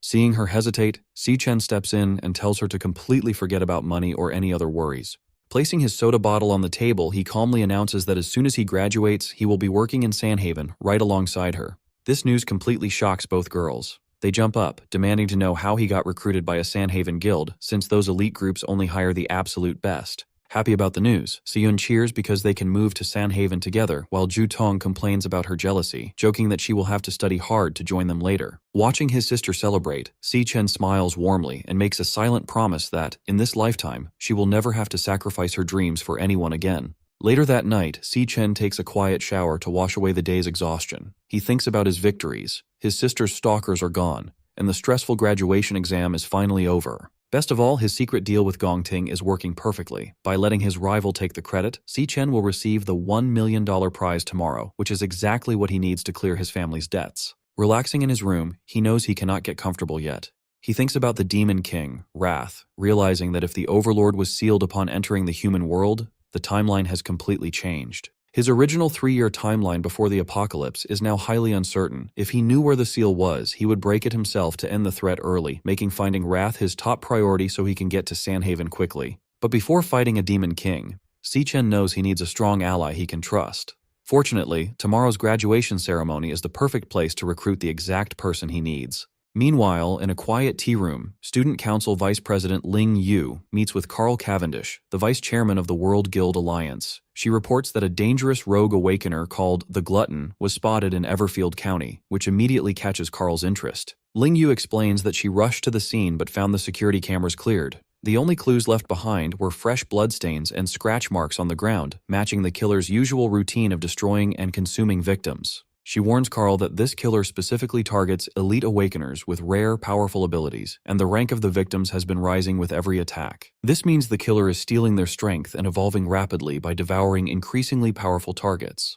Ling Yu warns that the glutton never stops once he targets an area, and she feels another attack is coming. Carl simply smirks, finding the timing of the monster's arrival interesting. Sliding a new file across the table, Ling Yu adds that the glutton's most recent attack took place in an alleyway within a low-income housing neighborhood. Remarkably, the exact location of the murder is less than 100 meters away from Si Chen's apartment. Although they have no photos of the glutton, Ling Yu notes that Si Chen's power has been growing at an impossibly fast rate. But before she can finish speaking, Carl smirks, suggesting that the power-devouring glutton is actually Si Chen himself. At the academy, Principal Yuanlong's assistant asks why he is skipping the graduation ceremony for the very students he helped raise. Yuanlong smiles and explains that he only wanted to give his students a safe place to grow when they were weak, but now they have finally grown up. With that, he releases his birds out the window, saying it is time for them to go out and find their own paths in life. However, he notices one stubborn bird staying behind in the cage, making him wonder where it actually wants to go. Over at the massive graduation hall, Ma Long and Xiang Zuo stare in awe at the huge venue, realizing the academy went all out to welcome the major guild leaders. Ma Long wonders how Lu Sheng and Gong Ting did in their secret trial, and while the twins discuss the academy's strict rules, Ma Long proudly brags that Lu Sheng definitely crushed the competition. But suddenly, Gong Ting's brother, Gong Chung, tells Ma Long to shut up and stop hyping up Si Chen. He laughs and claims that Si Chen has zero chance of winning, insisting that his brother Gong Ting is guaranteed to walk away as the champion. Annoyed by his arrogance, the group starts trading thumbs down and petty insults back and forth. Behind the scenes of the grand ceremony, Gong Lin looks around and notes that every major guild in the country has sent a representative. Since the entire board of the prestigious Imperial Guild is attending, the crowd outside is already buzzing with excitement to see these legendary figures. Soon enough, Imperial Guild co-founder Guam Yuan and founder Titan Ming make a grand entrance to greet the elite guests, prompting Gong Lin to quietly scheme for the upcoming board election. He plans to use this very ceremony to win over the undecided board members and break his dead-even vote tie. By doing this, Gong Lin is determined to finally seize the highly coveted chairman's seat for himself. He assures his son Gong Ting that Carl, the vice chairman of the World Guild Alliance, will personally hand him the champion's trophy, marking the start of their rise to the absolute top. However, he firmly warns Gong Ting not to screw this up, ordering him to go out there, give a perfect speech, and show the world what he is made of. Feeling suffocated by his father's intense pressure, Gong Ting remains silent while clenching his fist so tightly that his suit wrinkles. Right on cue, the host steps onto the main stage to kick off the highly anticipated 2157th National Awakener University graduation ceremony. As she announces that the final assessment is officially over, Ma Long and the twins in the crowd instantly light up with excitement. Now that all the powerful board members and school officials are seated, the historic ceremony officially begins. The entire auditorium erupts into loud applause, but while Gong Ting sits in tense silence, Si Chen calmly watches the show unfold. Next, the announcer takes the stage to officially reveal the results of this year's grueling assessment. She points dramatically to the gleaming gold trophy waiting on stage for the ultimate champion. She then introduces the special guest presenter, inviting Carl Cavendish, the vice chairman of the Global Guild Alliance, to step forward. Under the bright spotlights and loud applause, Carl steps up, ready to personally announce the winner of the grand award. He starts by thanking the Imperial Guild for the invitation, saying it is an honor to witness Easternia's next generation of elite talent. Then, he quickly grabs everyone's attention by hinting that something highly unexpected happened during the final test, catching Ma Long and the twins completely off guard. He drops a massive bombshell, revealing that the low-level D-rank dungeon assigned for the exam was actually a highly dangerous disguised B-rank dungeon. This shocking news sends a wave of panic through the crowd, with people whispering that even professional teams struggle with B-rank threats, wondering how on earth the students survived. Carl goes on to explain that when all hope seemed lost, one heroic student used sheer skill and flawless technique to pull off the absolute impossible. He reveals that this lone warrior single-handedly defeated the B-rank dungeon boss and brought his entire team back alive. As a calm Si Chen and Gong Ting listen from the crowd, Carl gets ready to name the strongest graduate of their generation. He raises his arm and officially crowns Gong Ting as the undisputed champion of the year. Confetti rains down as a serious Gong Ting stands up to accept the crowd's roaring applause. Meanwhile, Ma Long and Shang Zuo are completely losing their minds, absolutely convinced that the results must have been rigged for Si Chen to lose. Seeing this, Gong Chung immediately starts gloating, rubbing the victory in their faces and bragging that his brother is simply built different. The surrounding students are left in awe, murmuring that clearing a B-rank dungeon alone is on an entirely different level compared to their own struggles. The crowd continues to go wild, showering Gong Ting with praises for his legendary strength and looks. As Gong Ting slowly climbs the stage stairs, a calm Si Chen silently watches him from his seat. Looking back, Gong Ting instantly remembers their secret deal in the dark cave, where Si Chen offered him first place in exchange for the entire $1 million prize money. He vividly recalls Si Chen's only condition, which was to never tell anyone about his hidden demonic class transformation. Back in the present, Si Chen watches quietly, curious to see how his rival will handle the stolen spotlight. But as he stands before the massive crowd, Gong Ting is haunted by his father's harsh warning to give a perfect speech and show everyone his true worth. The announcer then warmly welcomes Gong Ting to the microphone to deliver his champion's speech. The crowd instantly falls in love with him, praising his calm and dignified look, calling him a true hero in the making. They whisper that he is a worthy heir to the prestigious Gong family with a limitless future, which makes a proud Gong Lin smile in approval. Looking down at his notes, he bitterly questions if this stolen glory is all his worth really amounts to. He begins by acknowledging that the vice chairman was absolutely right about the heroic feats of surviving a hopeless fight, saving the team, and defeating the boss. But then he drops a shocker and reveals the truth. None of those legendary deeds were his, because it was actually all Si Chen.